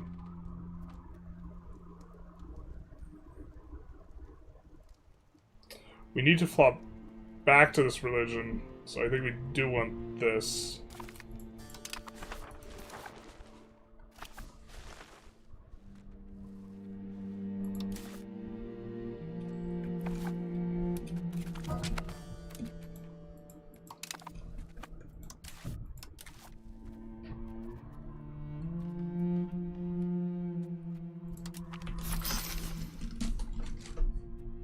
Some pagan religions in Indonesia give you trade range over sea. Gamey. Yeah, I mean, there's only one pagan religion that's, like, that I've seen that I feel is just extraordinarily strong, and that's, Norse. What's the best way to always have the tribes estate? Just constantly be colonizing and then don't use one of the colonial laws, which flips tribesmen something else. You'll kind of... It's pretty straightforward. Also, if you have an area with really, really high tribesman count, it won't lose tribesmen over time. Like, if you pass a certain threshold where the pop growth on the tribesmen is high enough that it beats the assimilation rate, and if that's the case, then you just, like, never assimilate tribesmen, right? It's these pop caps, so let's take care of that.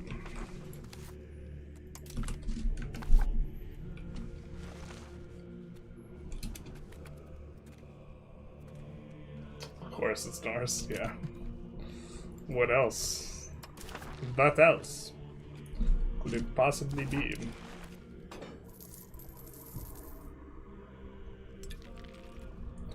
Well, eventually this guy will give up the fight.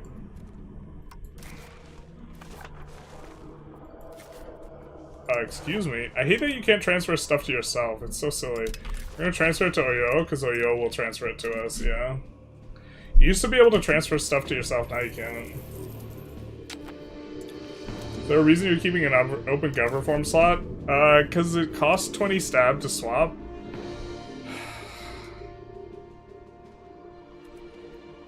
And we don't want to push the thing yet. And none of these are super, super valuable. I mean, we could do garrison system.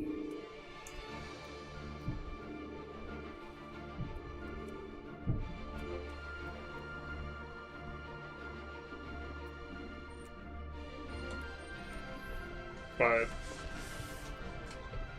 the thing to do would probably be, maybe the thing to do would be Admiral Regime when we want to push naval. We already have the election system, but I thought that this was age 4.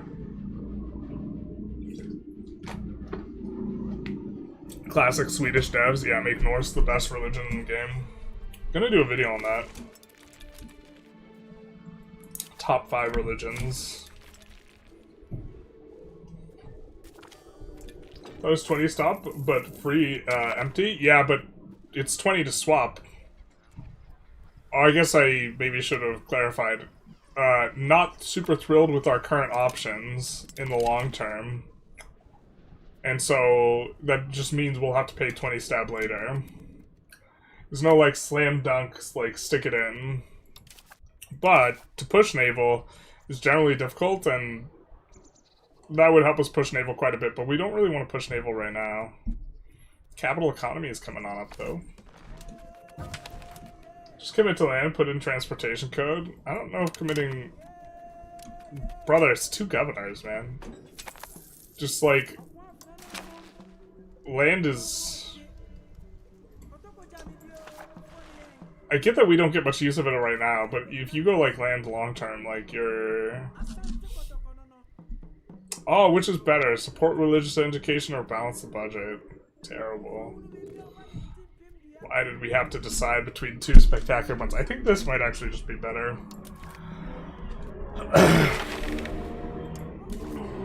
Research is hard to buy.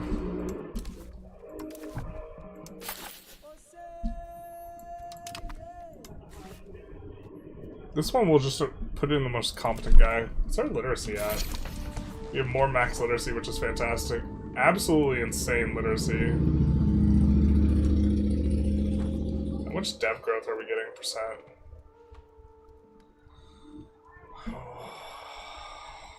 Bro. Means our burger, yeah, it's like close to 100%.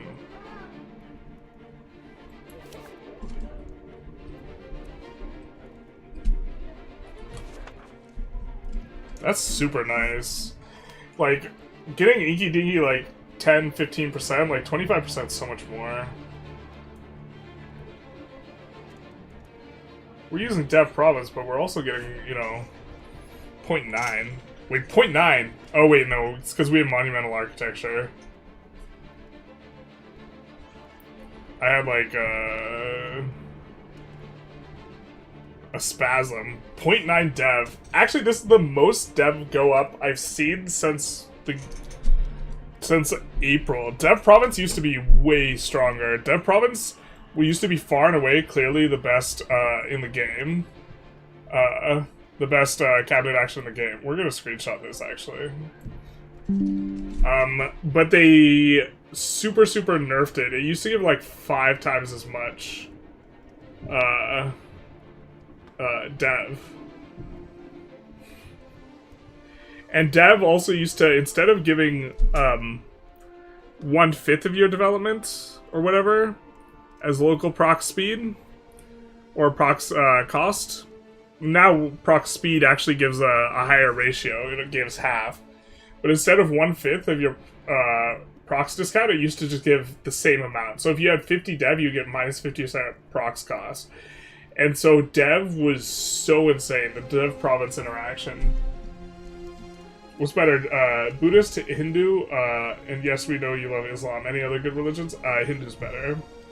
Although, can't spoil the entire video before we make it. I mean, we can.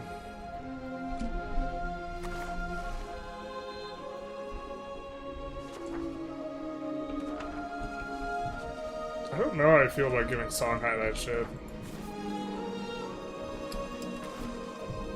So we're just gonna give it to this other guy, and then this other guy will flip it to us. Yeah. Now we control the occupation. Also, if there's Mandinka pops, we definitely want them for when the thing happens.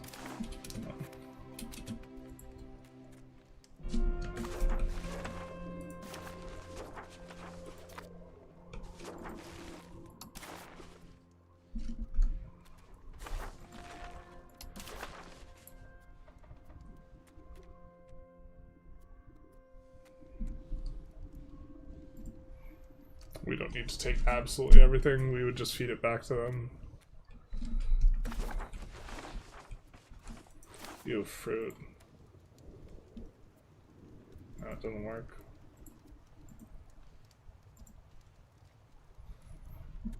Why won't you accept? It's only your demise.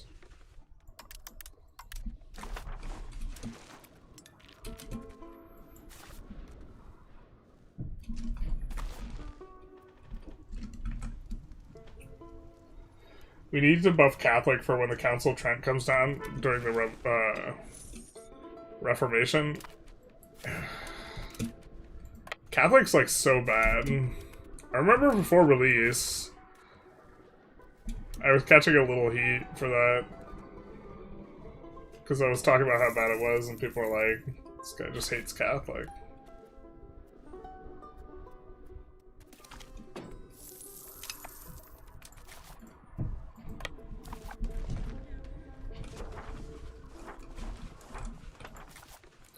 What are we cooking here?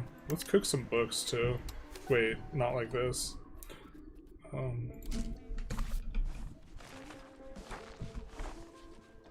I forgot book consumption scales with dev and it turns on at 30 dev. And we're getting the book consumption. I mean, I'm pretty sure it's mainly building consumption, but what's our demand from books look like? 1.6 from burgers, that's not a small amount.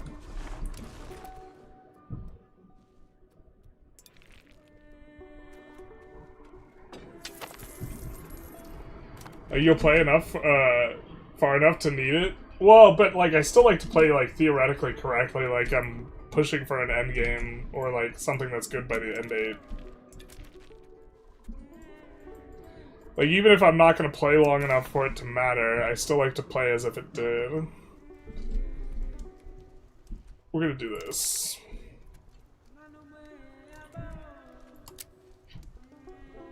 Actually, we're gonna double check that they, yeah, are indeed getting annexed.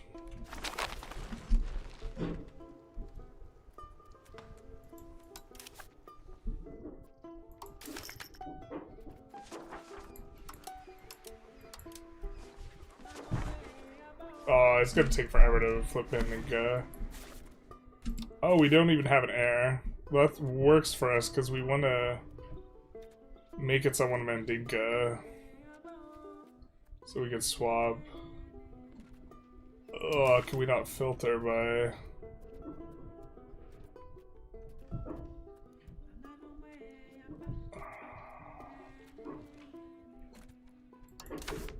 Probably actually don't have that many characters that are Mandinka. We're gonna start rolling characters, because we didn't have Mandinka until like just now. So we're just gonna hold on to this for now.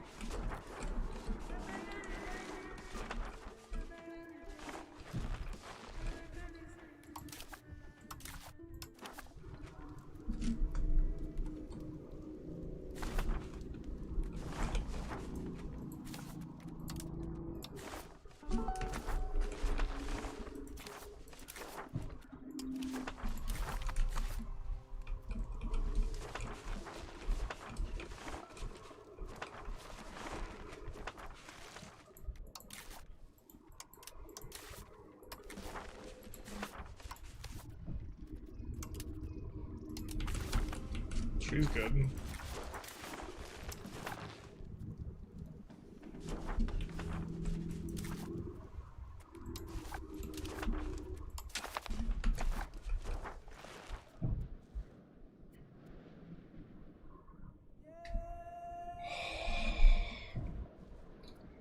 God damn it.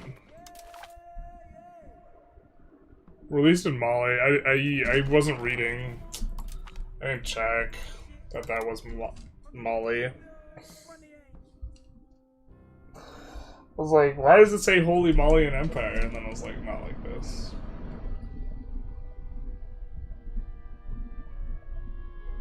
Can't believe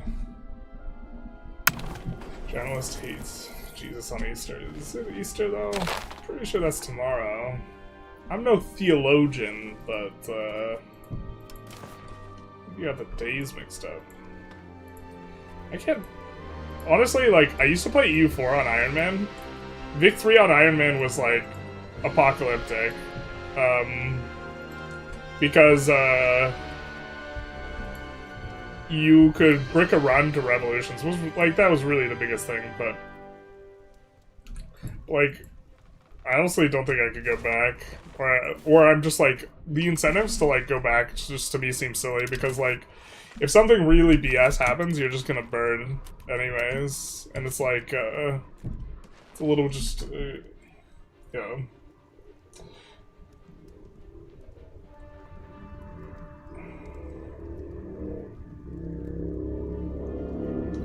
With Barat and Mandate, you can get 110 culture cap, age 5, can full core the whole world. Yeah, but China kind of, like, needs something to be able to core and stuff. I don't know, the mechanics in general just, like, don't align with China as, like, an entity, just because it's so much different than every other country. And so, some amount of strangeness is probably just okay.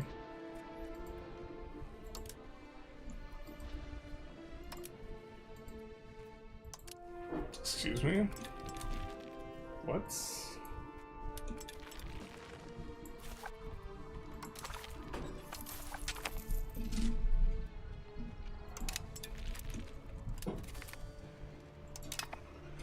I guess we'll just have a bunch of Indica Pops and then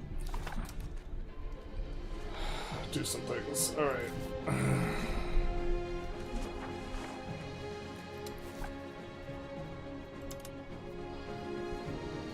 Do we have dock yet?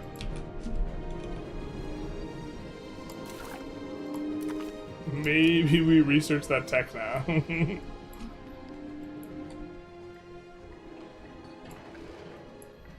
Are we punting if there's, like, trade behind dock? I can't remember.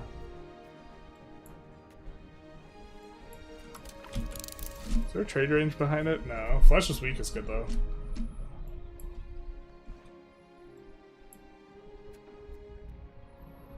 I think we value that this is not worth getting. Good night, Happy Shaft. I think I missed something. How do you get so much dev growth? Oh. There's an event that's decaying out. Monumental Architecture.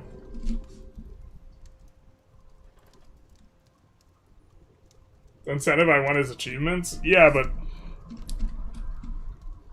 yeah, that's 100% right. Just for me, achievements feel... since I started, like, publishing, like, my runs, I feel, much less strongly about the value of achievements for me, because to the extent that I'm either good at the game or bad at the game, people can just, like, see what I'm doing.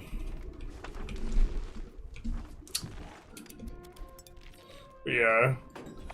I think that, like, achievement runs as, like, a unifying theme, though, is, like, something, but, like...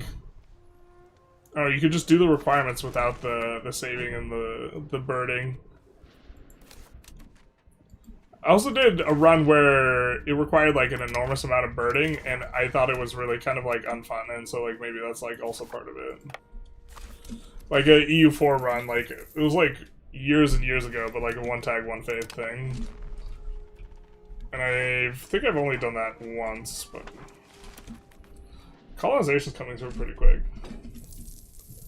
I'm like, wait, is that an achievement hunter? Plus I feel like Saves Coming made me enjoy CK3 far less. Yeah, like, I don't know, Saves Coming to me just, like, seems really unfun to, like, be doing.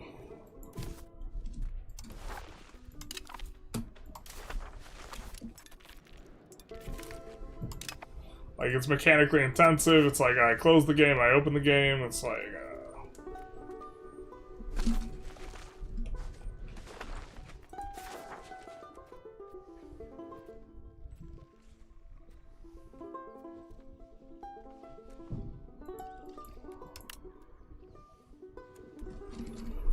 Alright, so we're gonna annex them. We're not gonna release Molly like a man of few words and even less intelligence.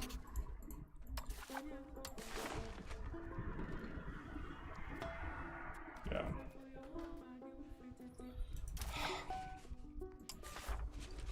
That one was my bad. I don't know, I play like fast and loose a little bit sometimes though. Maybe I should just stop doing that. I try not to reload when it's just me playing... me failing to do something and more just like, like that was like, a reload over basically what amounted to a misclick. Because I know what I want to do. And I wanted to create a subject that was just a little bit... I guess to the extent that having eyes is a skill issue, it was a skill check. Your dopamine now comes from being a big shot content creator? Yeah, I don't know about the big shot part. I'm trying, though.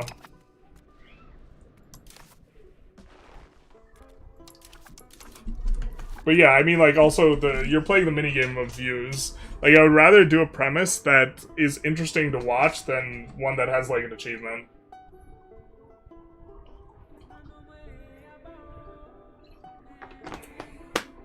I save scum hunting accident events at 100% rate. Well, a hunting accident actually has some, like, I believe that's not entirely random, and there's things you could do to avoid it.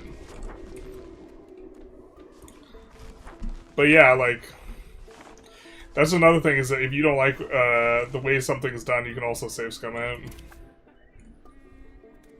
I think that we delete the castles.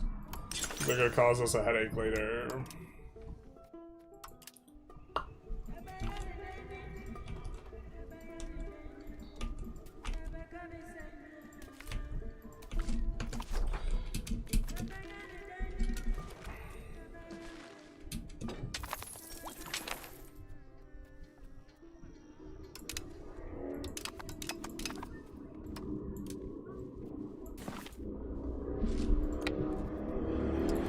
Let's do...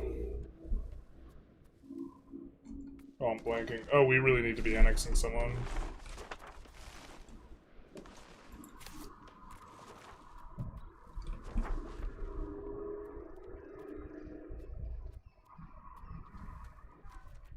Okay, not them, I guess.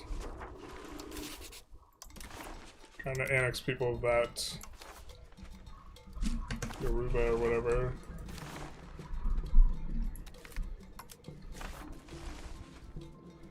Even though we're gonna flip.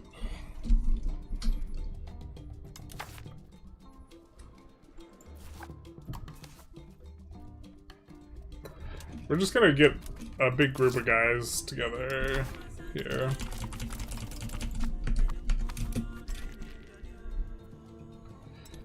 Before we start checking for Mandinka.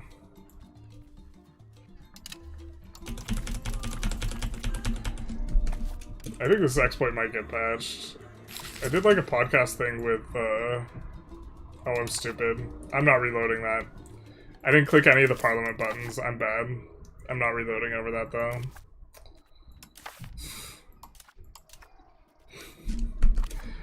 What was I saying? I think that this might get patched, though. I did like a podcast thing with Playmaker. I don't know exactly what he's doing with it, but I talked about this, and this is like one of the more silly things. The fact that you could just roll for the character you want and just like put him in charge. And we're just gonna get to culture flip easy peasy from this.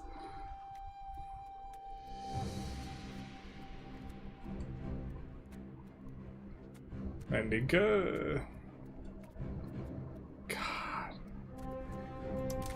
I wish that there was is primary culture, like...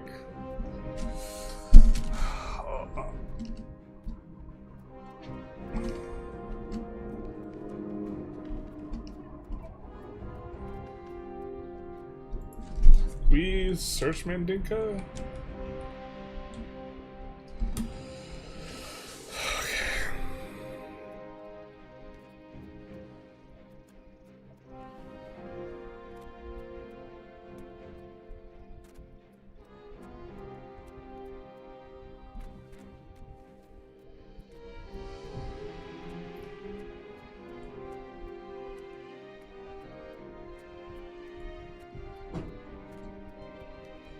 I think, like, characters roll, like, proportionally to what percentage it is, with, like, extra weight towards primary culture.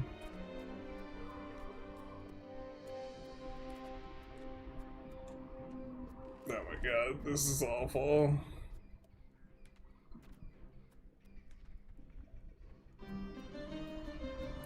I'm not trying to get Kanenbu, right? That's my previous, yeah. I think we saw one Yoruba, which we accept. Oh, you know what? I imagine we have to at least tolerate Mandinka to pull them into cabinet. This is probably it. Hey, the ninth person, man. How's it going?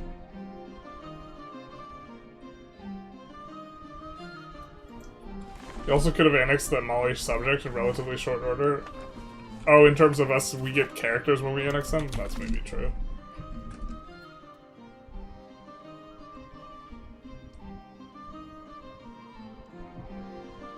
Ever since watching your videos, I can now bench 2 plates for reps back to Kanem. Back to Canal. 2 plates for reps is nice. Pretty sure that's really stronger than the average person by quite a big margin. Paradox was going in the direction of untangling Iron Man and achievements, and then EU5 went nope. Well, the thing is, they're separate development groups. Like, I think the head dev has, like, a lot of leeway, and, like, Wiz and Johan look at game development very differently, I think. Oh, that was 19 gold. That's probably okay, but I didn't see that with my eyes. Alright. Perfect. We have a Deus Ex Machina. Thank you.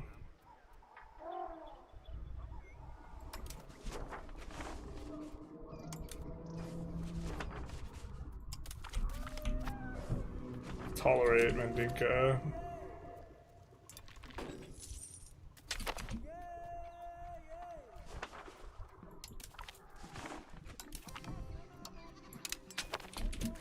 So now I'm guessing we get to roll Mendinka characters.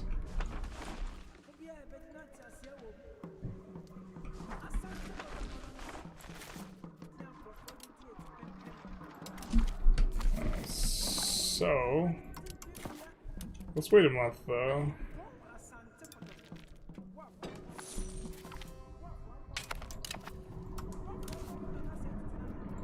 Maybe we also keep old Menting. And just do this the slow way. I think we gotta move capital at some point anyways.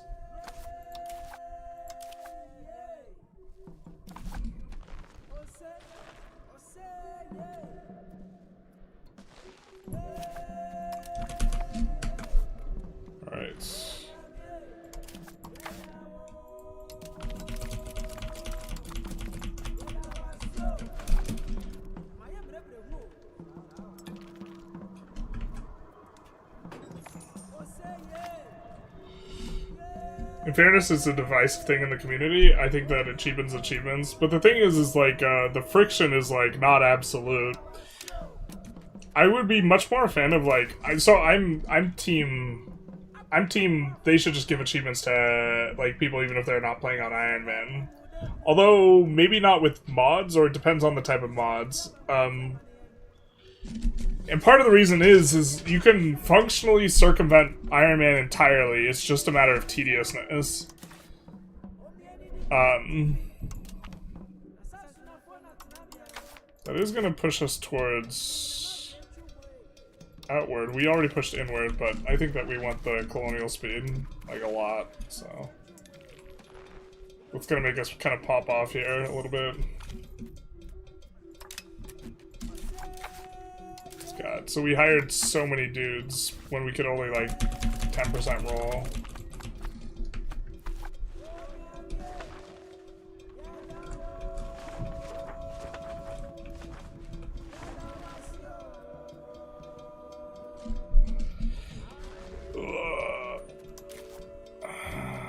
We're so far from getting Mendinka as our primary. We get Annex Bureau, I guess.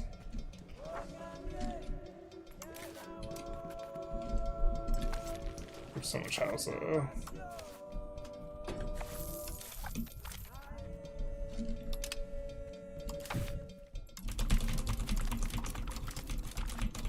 And that guy in Twitch chat, you already just duped the achievement with Steam mods or cloning Iron Man saves, making achievements Iron Man locked. It's just dumb, especially in the case of bugs.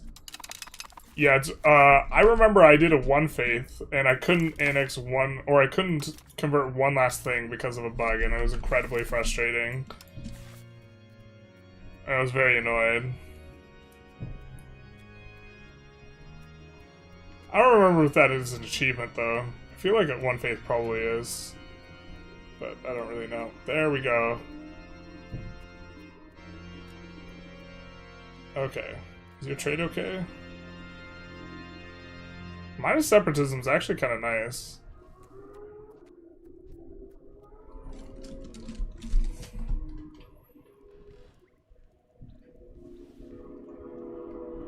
Bro. I'm gonna DM Playmaker, actually. He's gonna care about that.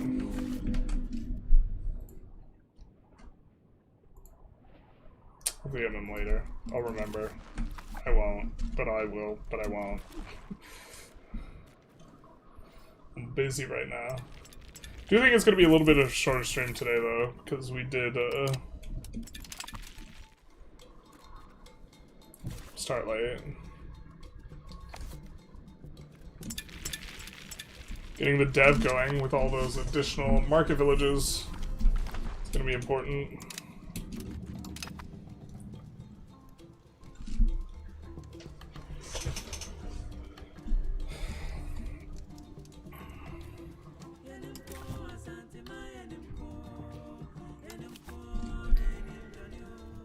This guy's so good.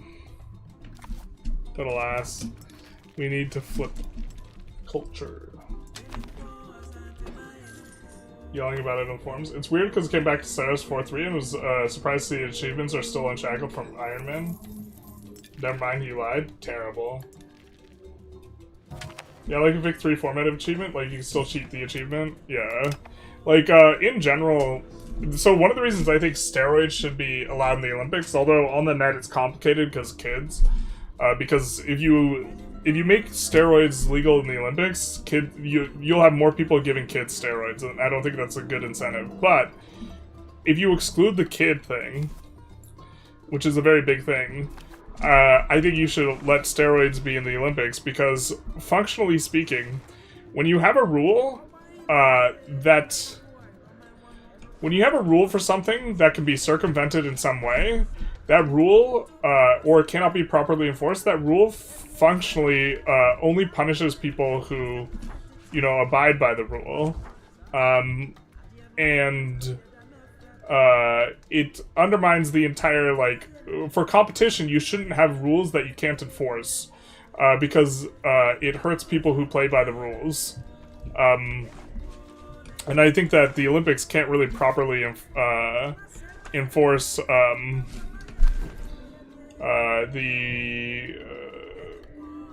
anti-steroid rules, because the people that they have competing in the Olympics, the only thing they care about is winning the Olympics.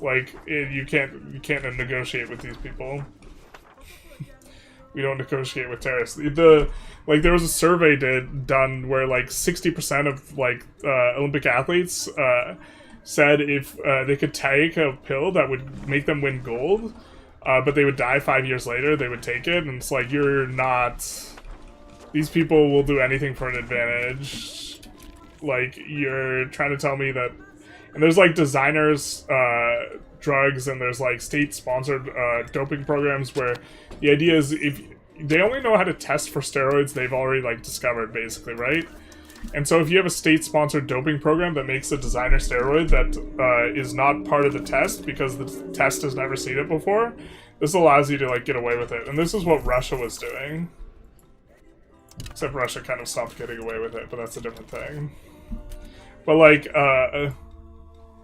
if everyone had to play Iron Man, and there was no way to circumvent it, then it, would make achievements mean a lot more. But since anyone can circumvent it, when someone says, oh, I have the achievement, it, I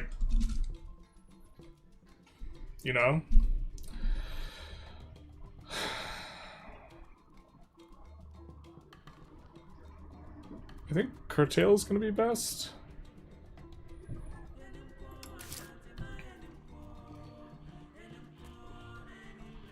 At a certain point, the prod efficiency is actually better. Or, this is, a math thing. Trade efficiency, I think, is also more than twice as good as prod efficiency. Maybe we're just supposed to grab the trade efficiency. We're already backsliding away from Aristo, though. We don't want to have that.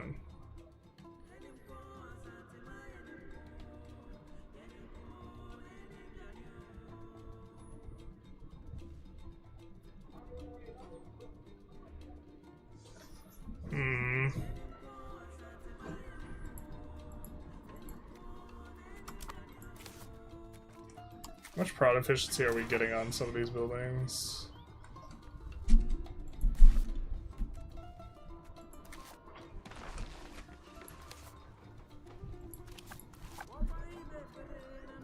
Let's go with the prod efficiency, actually.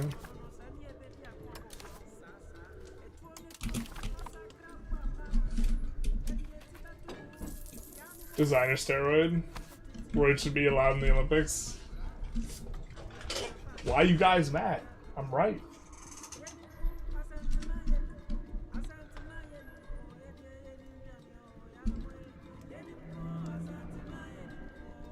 What's the point in bothering to play? Love the game. I don't know. Is the point to demonstrate that you've done certain things? I mean, if that's the way to do it, then the thing to do would be to do what like speedrunners have to do and like upload like recorded runs or whatever to demonstrate no burn. There's a flaw in the argument. There are ways to treat other than drugs, like pretending to get fouled, etc. Yeah, but I think the refs and this type of thing is good at enforcing those. I think that they're really shit at enforcing steroids.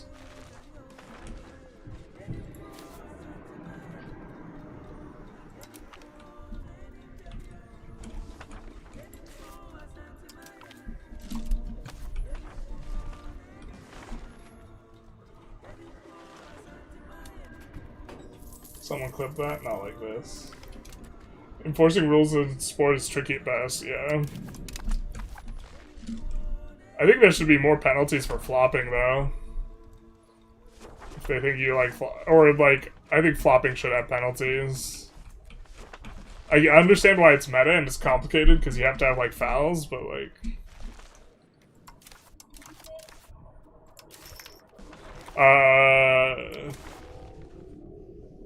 on some level, sports are like an entertainment thing, right?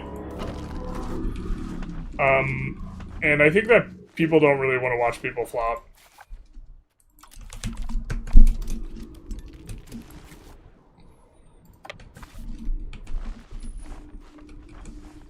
For those of you who are less familiar with the nomenclature, I guess, flopping is where you don't really get fouled, but you pretend like you did get fouled. There's a spectrum, which makes it complicated, but you act like you really got roughed up so as to occur a penalty for your opponents. Man, we have so much pop here. Actually, decent dev. This doesn't feel terrible, to be honest.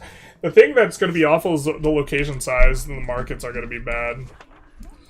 Yeah. We lose 10% market access here. Another 10%. It's that the market isn't close to the coast, and it's like too much market access lost to get to the coast. This is why long term this is going to be rough.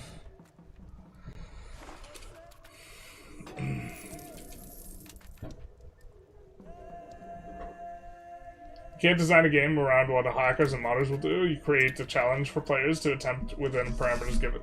Sports are dumb anyways. Can you do the achievements in CK3 without rolling back saves? Sure, but it's not tough to. It's tough to not take advantage of the option when because it's framed as being within the rules.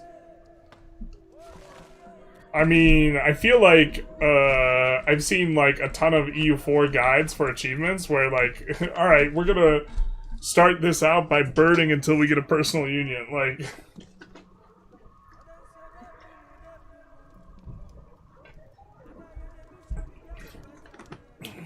It's just tedium? Yeah, it's like how willing you are to, like, tolerate the tediousness of, like, birding the thing.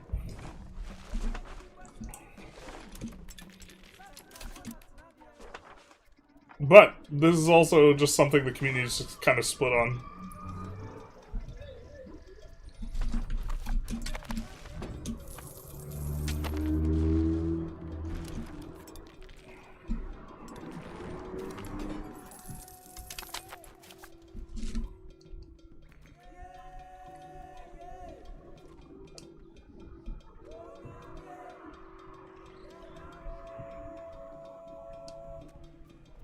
We can enforce culture and then hit peace out. Release him. I think I kind of like that.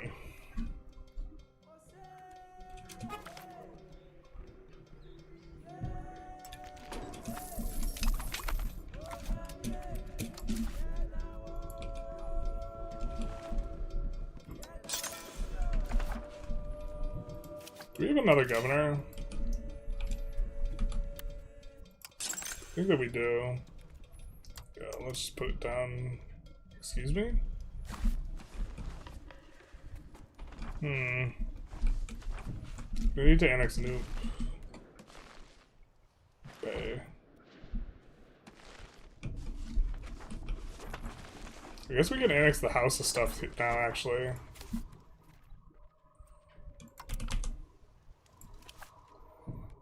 Because we've decided to, we're not going to culture convert by getting like over 50% or whatever.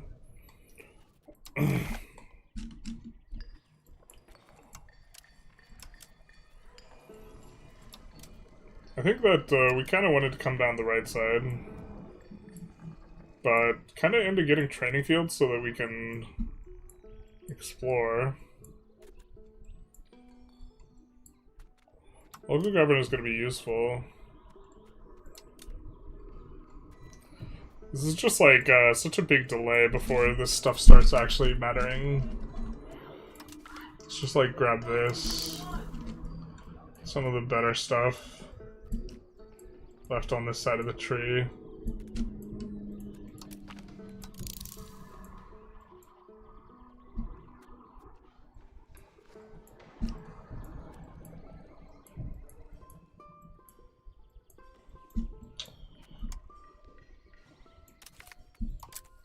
I like that there's a confirm, because otherwise it's annoying. What is it? Oh, I thought that was the American flag for a second. Indian sea trade, man, just stay winning all the time, Sunni. Jesus. Sunni's so strong. Kinda want trade range here. I guess we'll go for it.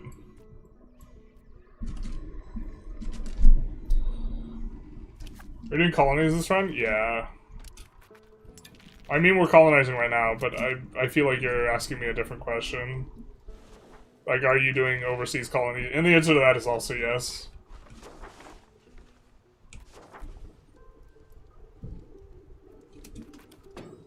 I don't mind some flexibility for achievement runs. For example, the equal gender rules or allowing ahistoric form rules. Ironman's great if I'm doing narrative run. Had a ton of Ironmans on ZK. Yeah, so like, there's definitely games that do it in such a way where you can't cheese it. Like Path of Exile. If you play on hardcore, if your character dies, doesn't matter if it's lag, doesn't matter if it's a server error on their end, doesn't matter. None of it matters. If your character dies, dead forever. Well, bam. And, gotta admit, I kinda like it. But like if your character dies and then you just like agree to never like load onto your character again or whatever, and nobody can tell if your character died or didn't, like just the honor code, like if you had like an honor system for like that type of thing, no one would abide by it like ever.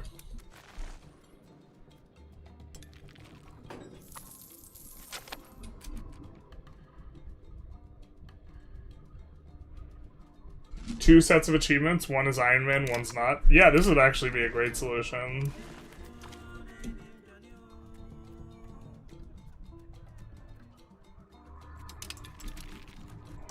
We're actually gonna pay for our cost of court here. Because we want to get to the point where we can increase our opinion of Mandinka. Path of Exile is the epitome of what a game should be in so many ways. Path of Exile is so legit. I wish I could actually get viewers playing Path of Exile. I would play it a lot more.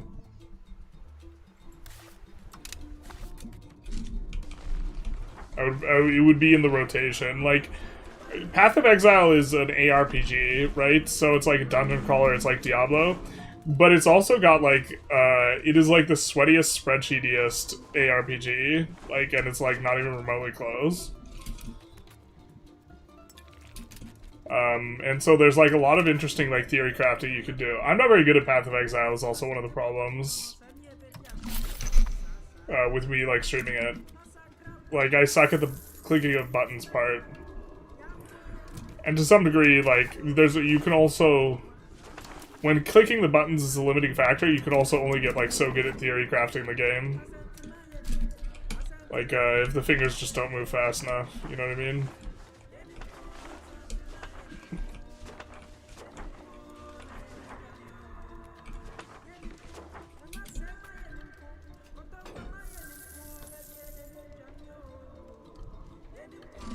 Die-hard Righteous Fire player, minimal clicking, very SSF friendly. It is SSF friendly. There is not a lot of clicking for RF. I also play builds that generally require a lot of clicking. Like, I play builds where you have to use both hands, and that's, like, maybe a leak. Like, Righteous Fire you can play with one hand.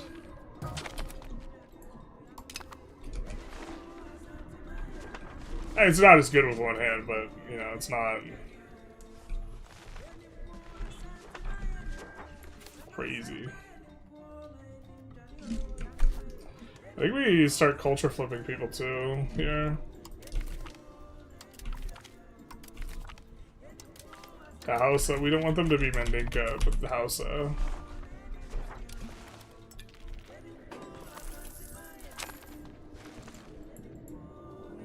Yeah, when I play Path of Exile, I feel hella old. It's like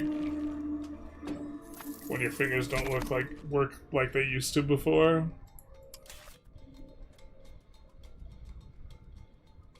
Actually, that's not true.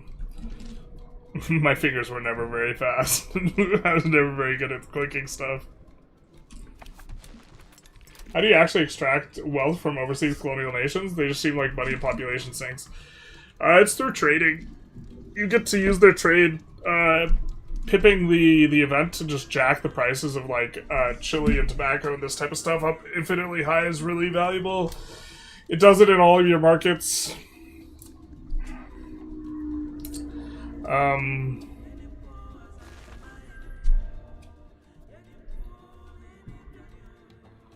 And it also, the investment in terms of pops isn't anywhere near as high as the amount of pops that eventually get there. And it gives you, like, a ton of dev growth in the area by actually having the colony. Eventually they start to demand stuff, but, like, it kind of takes a long time for it to pay off.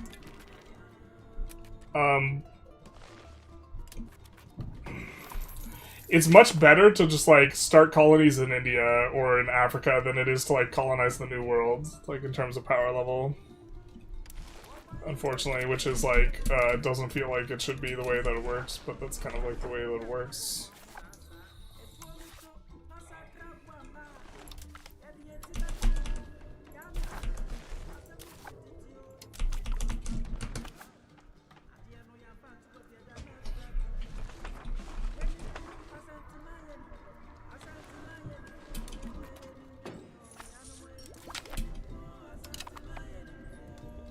Give us a lot more colonial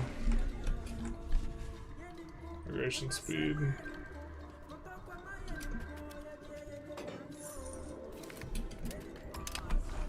Did we colonize that? I think we did. Just trying to remember if we colonized it or if we inherited a colony or something like this. I think we did. Did Toxic Rain too. Got 3 Righteous Fire build, Marauder, Inquisitor, and Chieftain, mostly SSF. I was trying to cook up some, like, mana RF build, like last time I was playing. I think it's possible now, but can we build a road? Actually, let's think about that.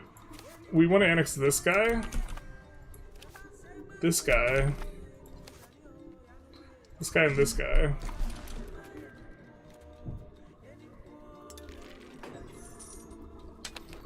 The reason we want to annex these cats is so that we can build a road to Niani, so we can build a governor there. I think we don't have a free, or I think we do have a free governor slot.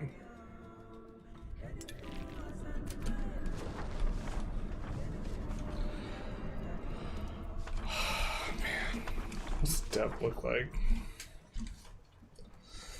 Ugh. God, even with cheesing architectural visionary, it's still just gonna be rough. It's like, so many resources, but like, you just can't make use of all of it. Try to do a character every other season. Yeah, the thing, I can't play it because I'll just get sucked in too hard, and then like, I'll try and make like Path of Exile content and then no one will watch it. Hey Gene, how's it going? Long time no see. I am streaming a little bit later than normal. How you been? Or not super long time no see, but like only once I think in like a bit. And then you had to leave almost immediately to go do a set. What do you think about adding a sort of tariff system so you control market supply and demand? I would be a fan of that, but at just an incredibly low priority. I don't think it's super important. I would be happy if there was a system like that though. I think there's bigger fish to fry. Oh, there's a video of it. It's 20k life stack. I watch. There's someone who did like a lot of mana builds that I like follow. I follow like one Path of Exile guy. He's got like curly hair. I end up doing like 150 to 200 hours in a month. Yeah. I just can't. I'll just lose it.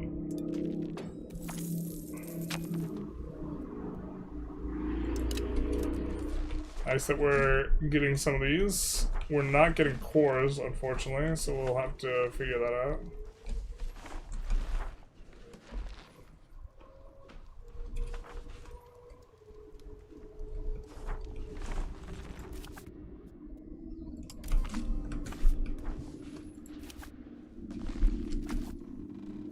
Just finished DJing 1/2 set in online virtual world. Bit of brain fried now.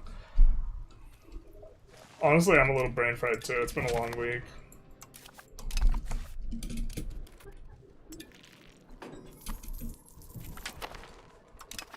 But I do think we're gonna try and go to at least 2.5 hours on the stream. When did we start? Started at like 3:30. Guess we're kind of at that now. We'll keep going though. I have 2k hours on Poe, best game ever made.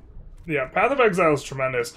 I was thinking of actually what I would want, like, if conceptually, just like the 10-second like pitch for like the game, game I would most want to play ever would be a game that had the level of like customization for Path of Exile, but instead of being an ARPG, it was like a country game. Like you customize and you make a build for playing a country in like a strategy game.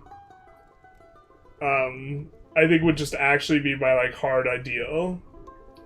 And the theory crafting element, there's not any theory crafting like in EU5. There's a bunch of systems and they all have hooks and they all attach to each other, but you don't customize any very much. I mean, you could go different values of this type of thing, but it's not like having a build.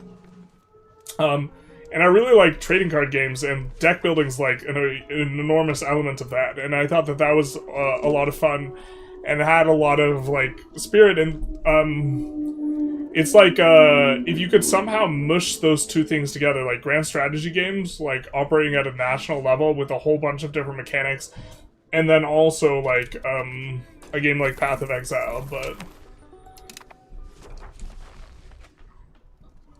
That would be a crazy game. Like Age of Wonders, like would probably be like the closest you could try and get, but like the customization in Age of Wonders feels really superficial relative to something like that, and the strategy like feels very superficial compared to something like EU5. So Dominion 6, yeah, kind of, but Dominion 6, you don't even make your country. You make your like army, but you're not making your country, right?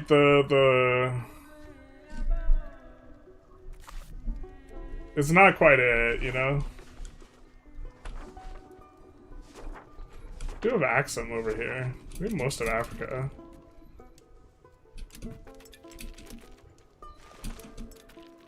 Still trying to pick the low-hanging fruit, but honestly, we could probably fight someone like Egypt. Maybe I'm just being lazy.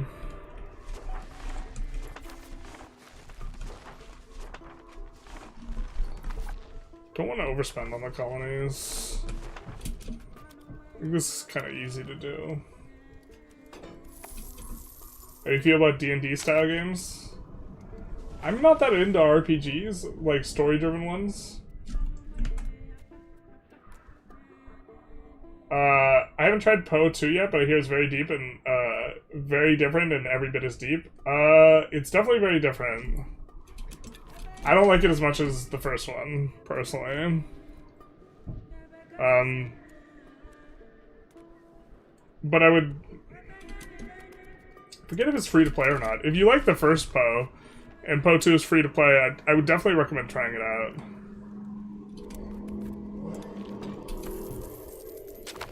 Get tired of Age of Wonders very fast, yeah. Like, Path of Exile is just like... There's so much stuff going on. I think still... Oh God, Spain.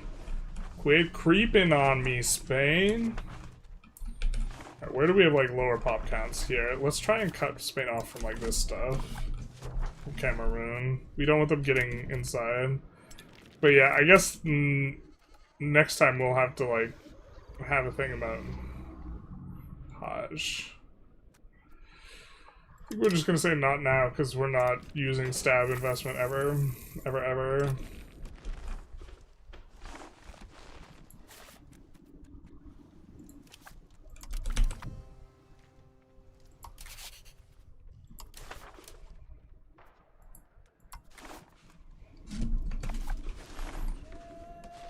Timbuktu's Mandinka.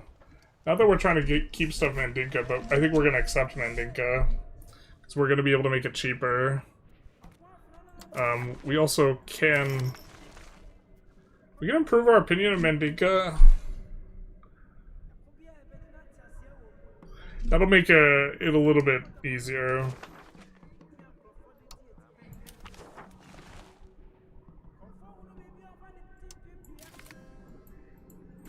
And we can stop paying for this stab slider. Oh, we were paying $69.69. How about that?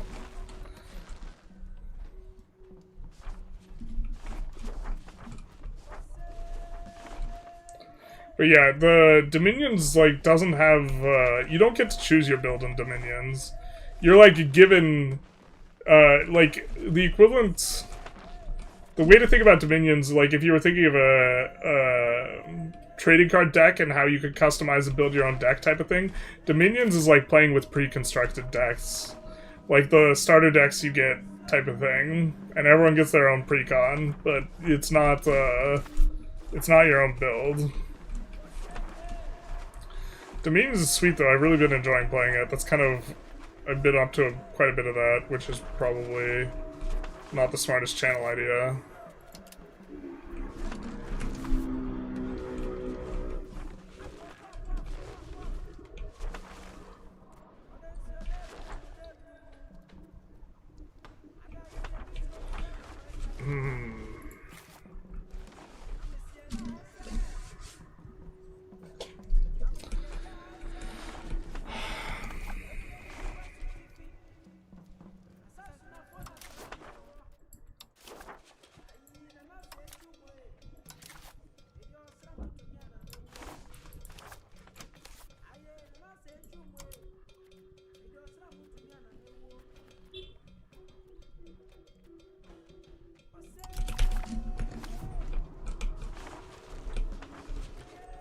Probably release these when they finish colonizing.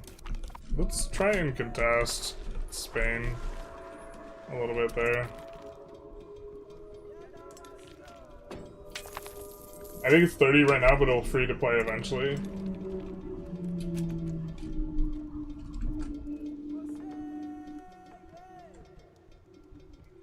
I was wanting a game that somehow married Mountain Blade and European Universalis. That would also be somewhat sweet.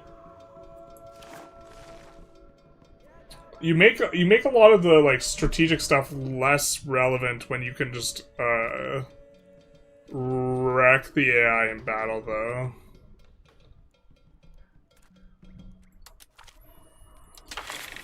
It's super sweet, but I have mixed feelings. But if you didn't have to do all the battles yourself, and like could kind of pick and choose, I think I would like the idea.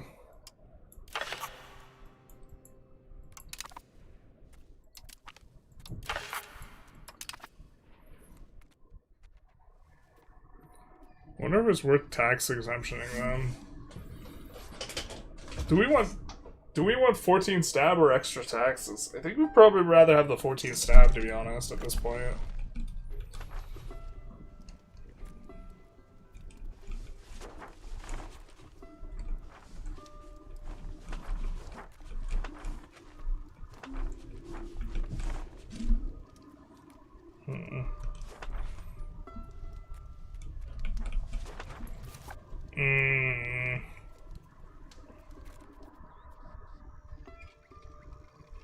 How do we want to handle this place?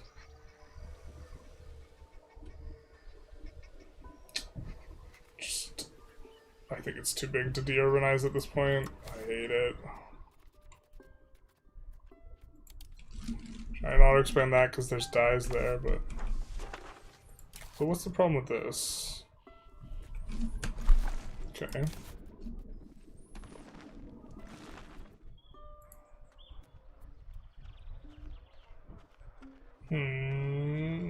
Bog and smelter.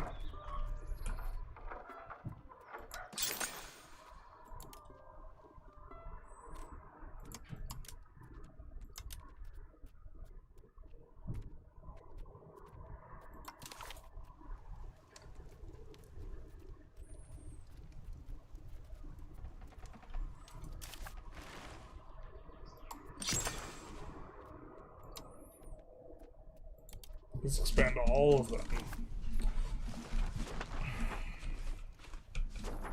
Which is gonna squeeze the lumber really hard, but I guess we'll burn that bridge when we get to it. Do this.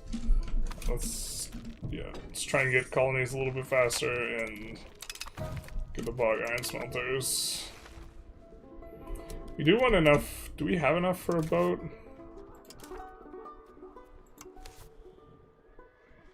We do not. We need 10 more. But that'll be soon. And we'll put our ruler on a boat, and we'll put that boat out to sea so that our ruler dies. Yeah. So that we can get the Mandinka ruler. Yeah.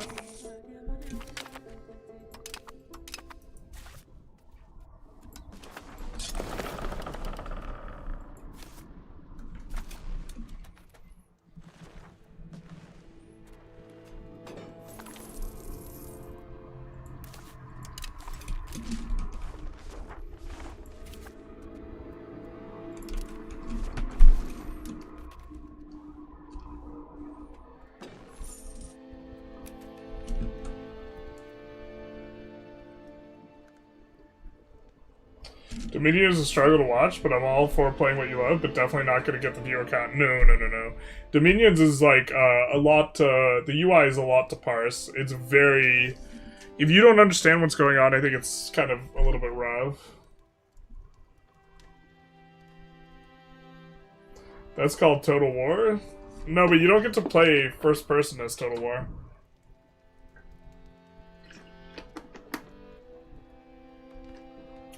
AoE 2 has AIs without, that can play 1500.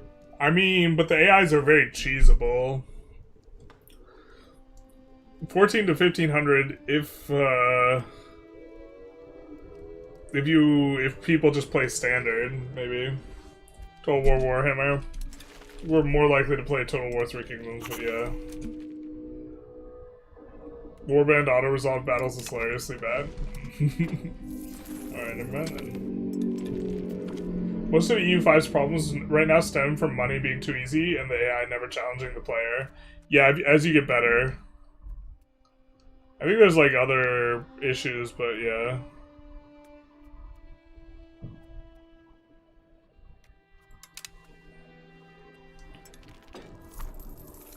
I do think that this is kind of a big one.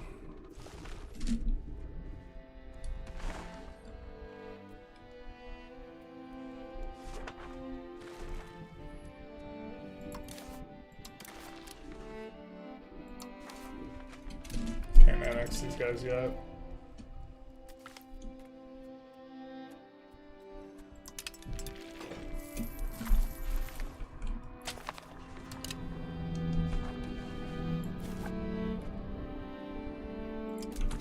When is this guy?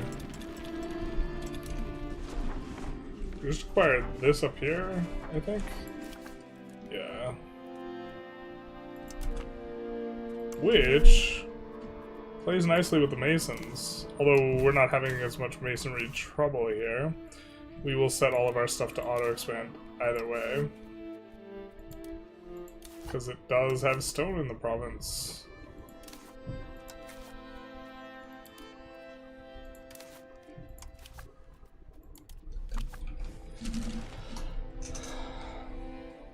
I think PoE has a bright future. I actually had fun last league. In a few years, I think it's going to be better than... you think PoE 2 has a bright future. It's going to be better than PoE, but not there yet. Yeah, I think it could get better. I don't know. I don't have enough time to play it. I like have to make choices. I feel like I can like indulge myself a little bit with one game here and there, but like I can't like... people who watch my content don't watch me to play a bunch of different games. Like there's other like YouTubers and other Paradox YouTubers who just like flip between game and game and game, but that's like not why people watch me, I don't think. I'm not handsome enough. I don't have the technology.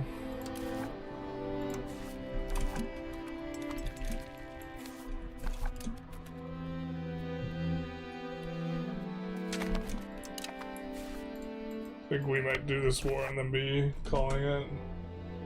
Three Kingdoms honestly isn't good. The unit rosters are too similar. That might be true, but I'm a huge sucker for Three Kingdoms. Once you learn the economy of the game, it gets entirely too easy. Yeah, I think it's easy to like if you're doing a bunch of this, then suddenly the game looks a lot harder. You know? This would actually be like break even. But if you're like doing this, it's like, wow, God, money's so hard to come by. What do we do?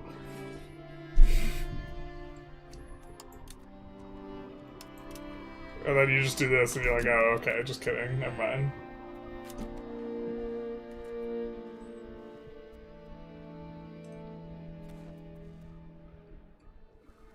Total War Warhammer and its predecessor so strong as the diversity of play? That's probably true. The diversity of play I would not expect to be high for Three Kingdoms. Or like, them making the diversity play high would feel a little bit weird. But I watch you play stuff like Dom 6 and Power World. It's just you, Ultraweed, though. I don't know, I guess I was getting like 20 to 30 viewers playing Dominions on the YouTubes. But also like right now EU5 is definitely in a slump, I think. Well, saying it's in a slump is like, it's too close to release to call it a slump or not. Like, so maybe that's just a little bit silly, but...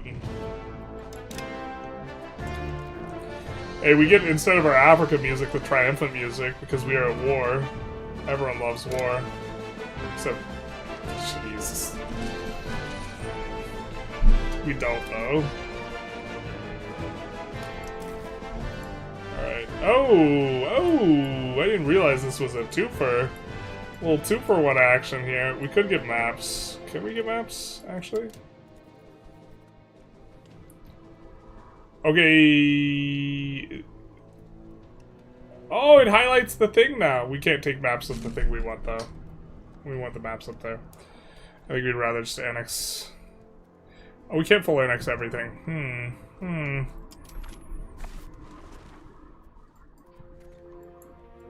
Oh, wait, is this guy separate? Yeah, he is. Ah, but he's a subject. He's a tributary. Okay, well... I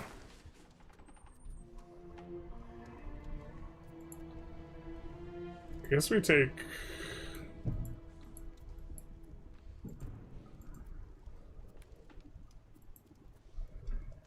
We need to think about where we want...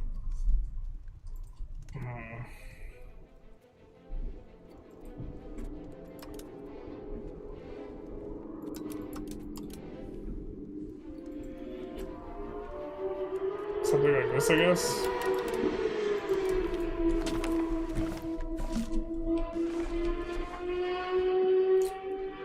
Seems fine enough. Got some decent progress. I keep forgetting we gotta go up to Ethiopia after this. Take forever to march our asses across. But I mean, we have a big chunk of sub-Saharan Africa.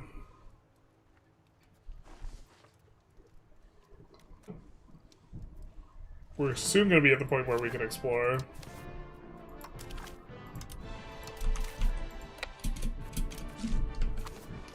That guy should die pretty quick, and then we get Mandinka. Primary.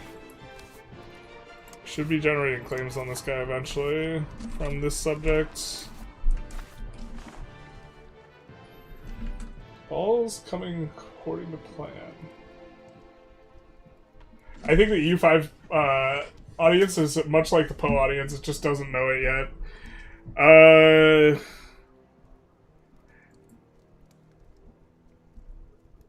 Yeah, but if you wanted to watch Poe, I don't think I'm a very good person to watch Poe. To me, the best part of modded warband is when you finally have a decent-sized army, barely able to pay for it by constant looting. In EU5, I never get that kind of urgent feeling.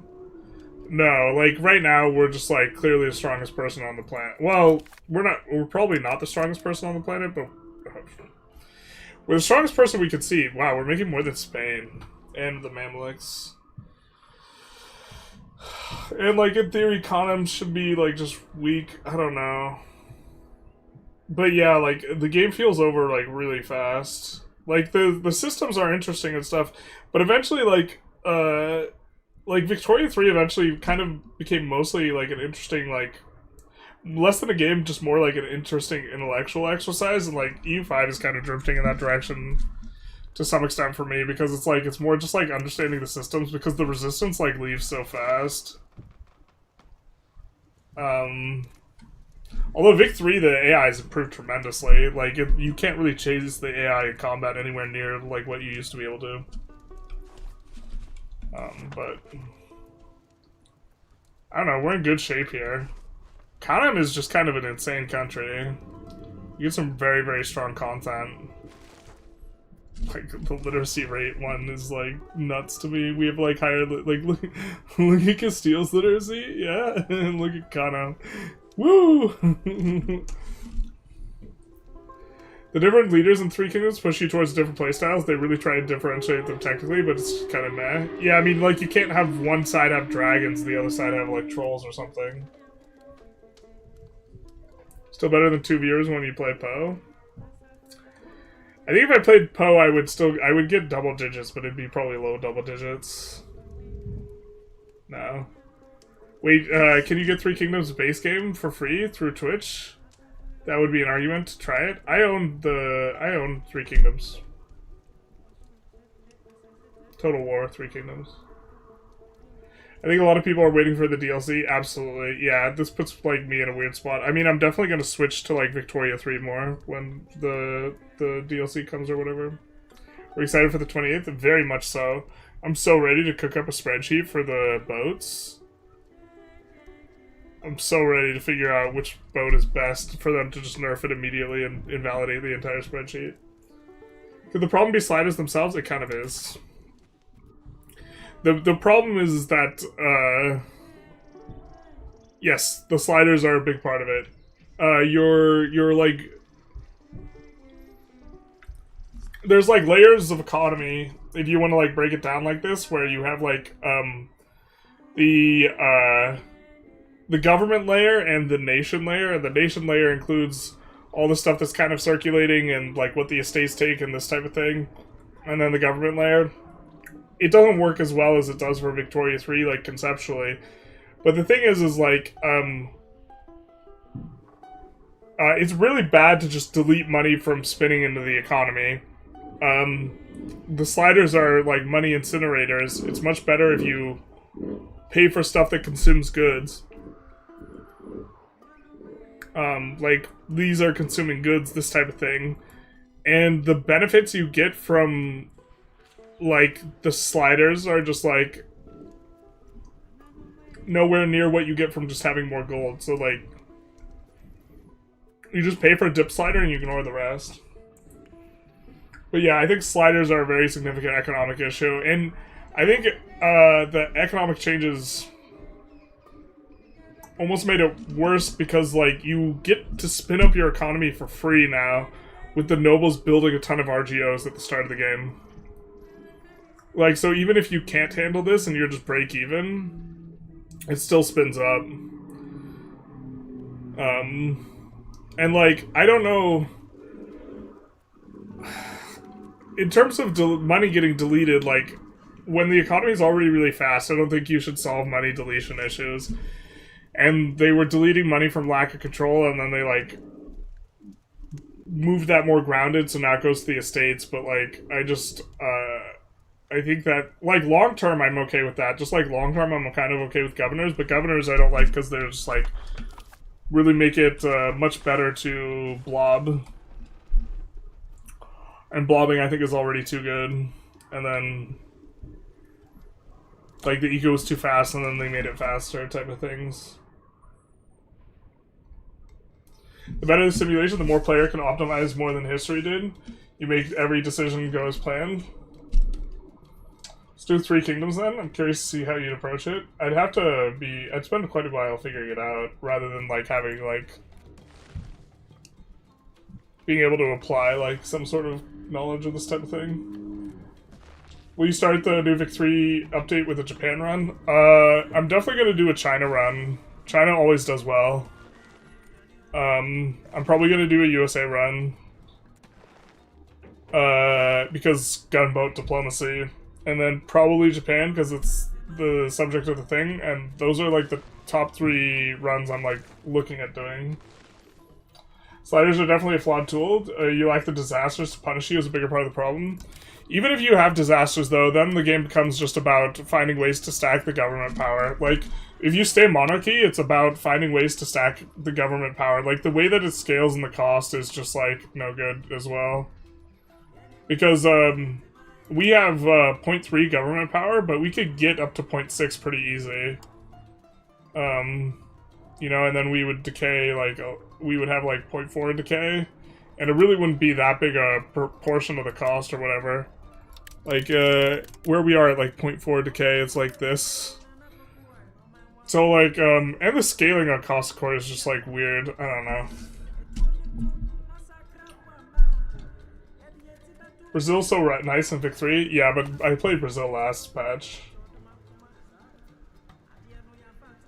I feel like watching you figure it out in real time is almost better content, though your channel's generally focused on high-level optimizing. Yeah, I don't know, maybe people would want to see me do it? I feel like that's, like, not my brand. I don't know. I have to, like, specialize on the game, though, if I'm gonna, like, have the brand be, like... I don't know, maybe I should be more generalist.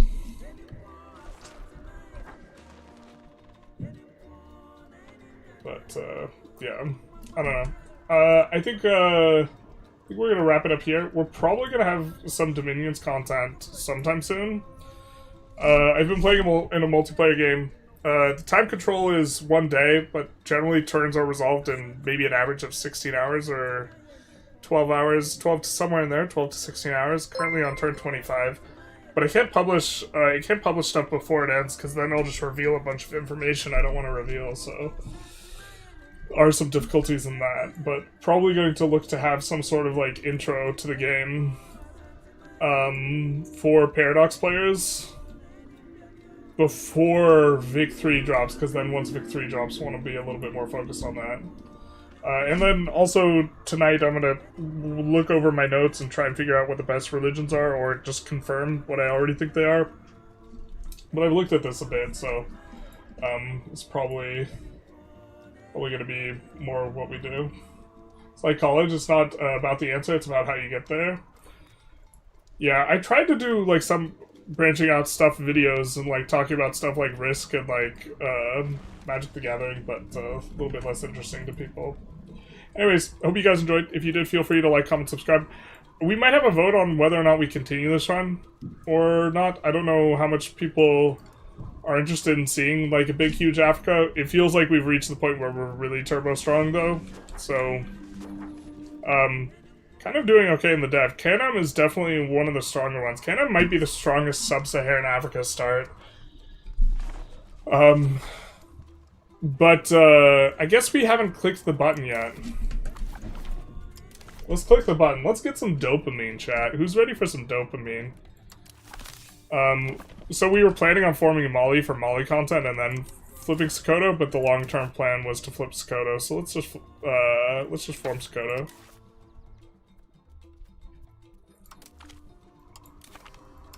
Oh, that color's sweet. The Holy Sokoto Empire.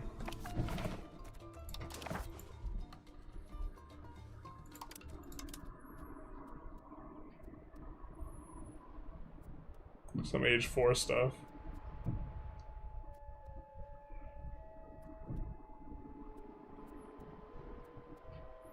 Max literacy. Education of errors is an interesting modifier. Oh, I think this is our current content.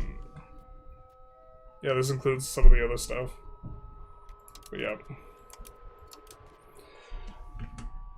Yeah, dopamine time. Religion tier list? Not a tier list. Tier list would take forever. Or we'd have to exclude, like, a lot of religions. Just top 5.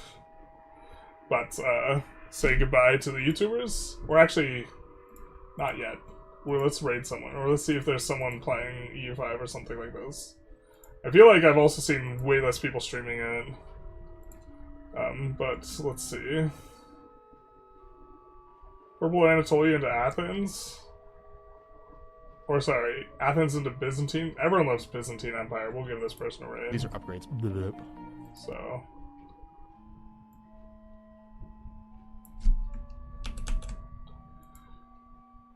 throw them a raid. And then... also link it to the YouTubers. As well. Actually, maybe we need to have a poll sometime on the YouTubers. I feel like the YouTubers never go with the Twitch people, so... maybe we'll stop linking stuff. I don't know. But anyways, we'll raid off with the Twitch viewers. Bye-bye, Twitch viewers. And then we'll say goodbye to the YouTubers. Bye, guys. Take care.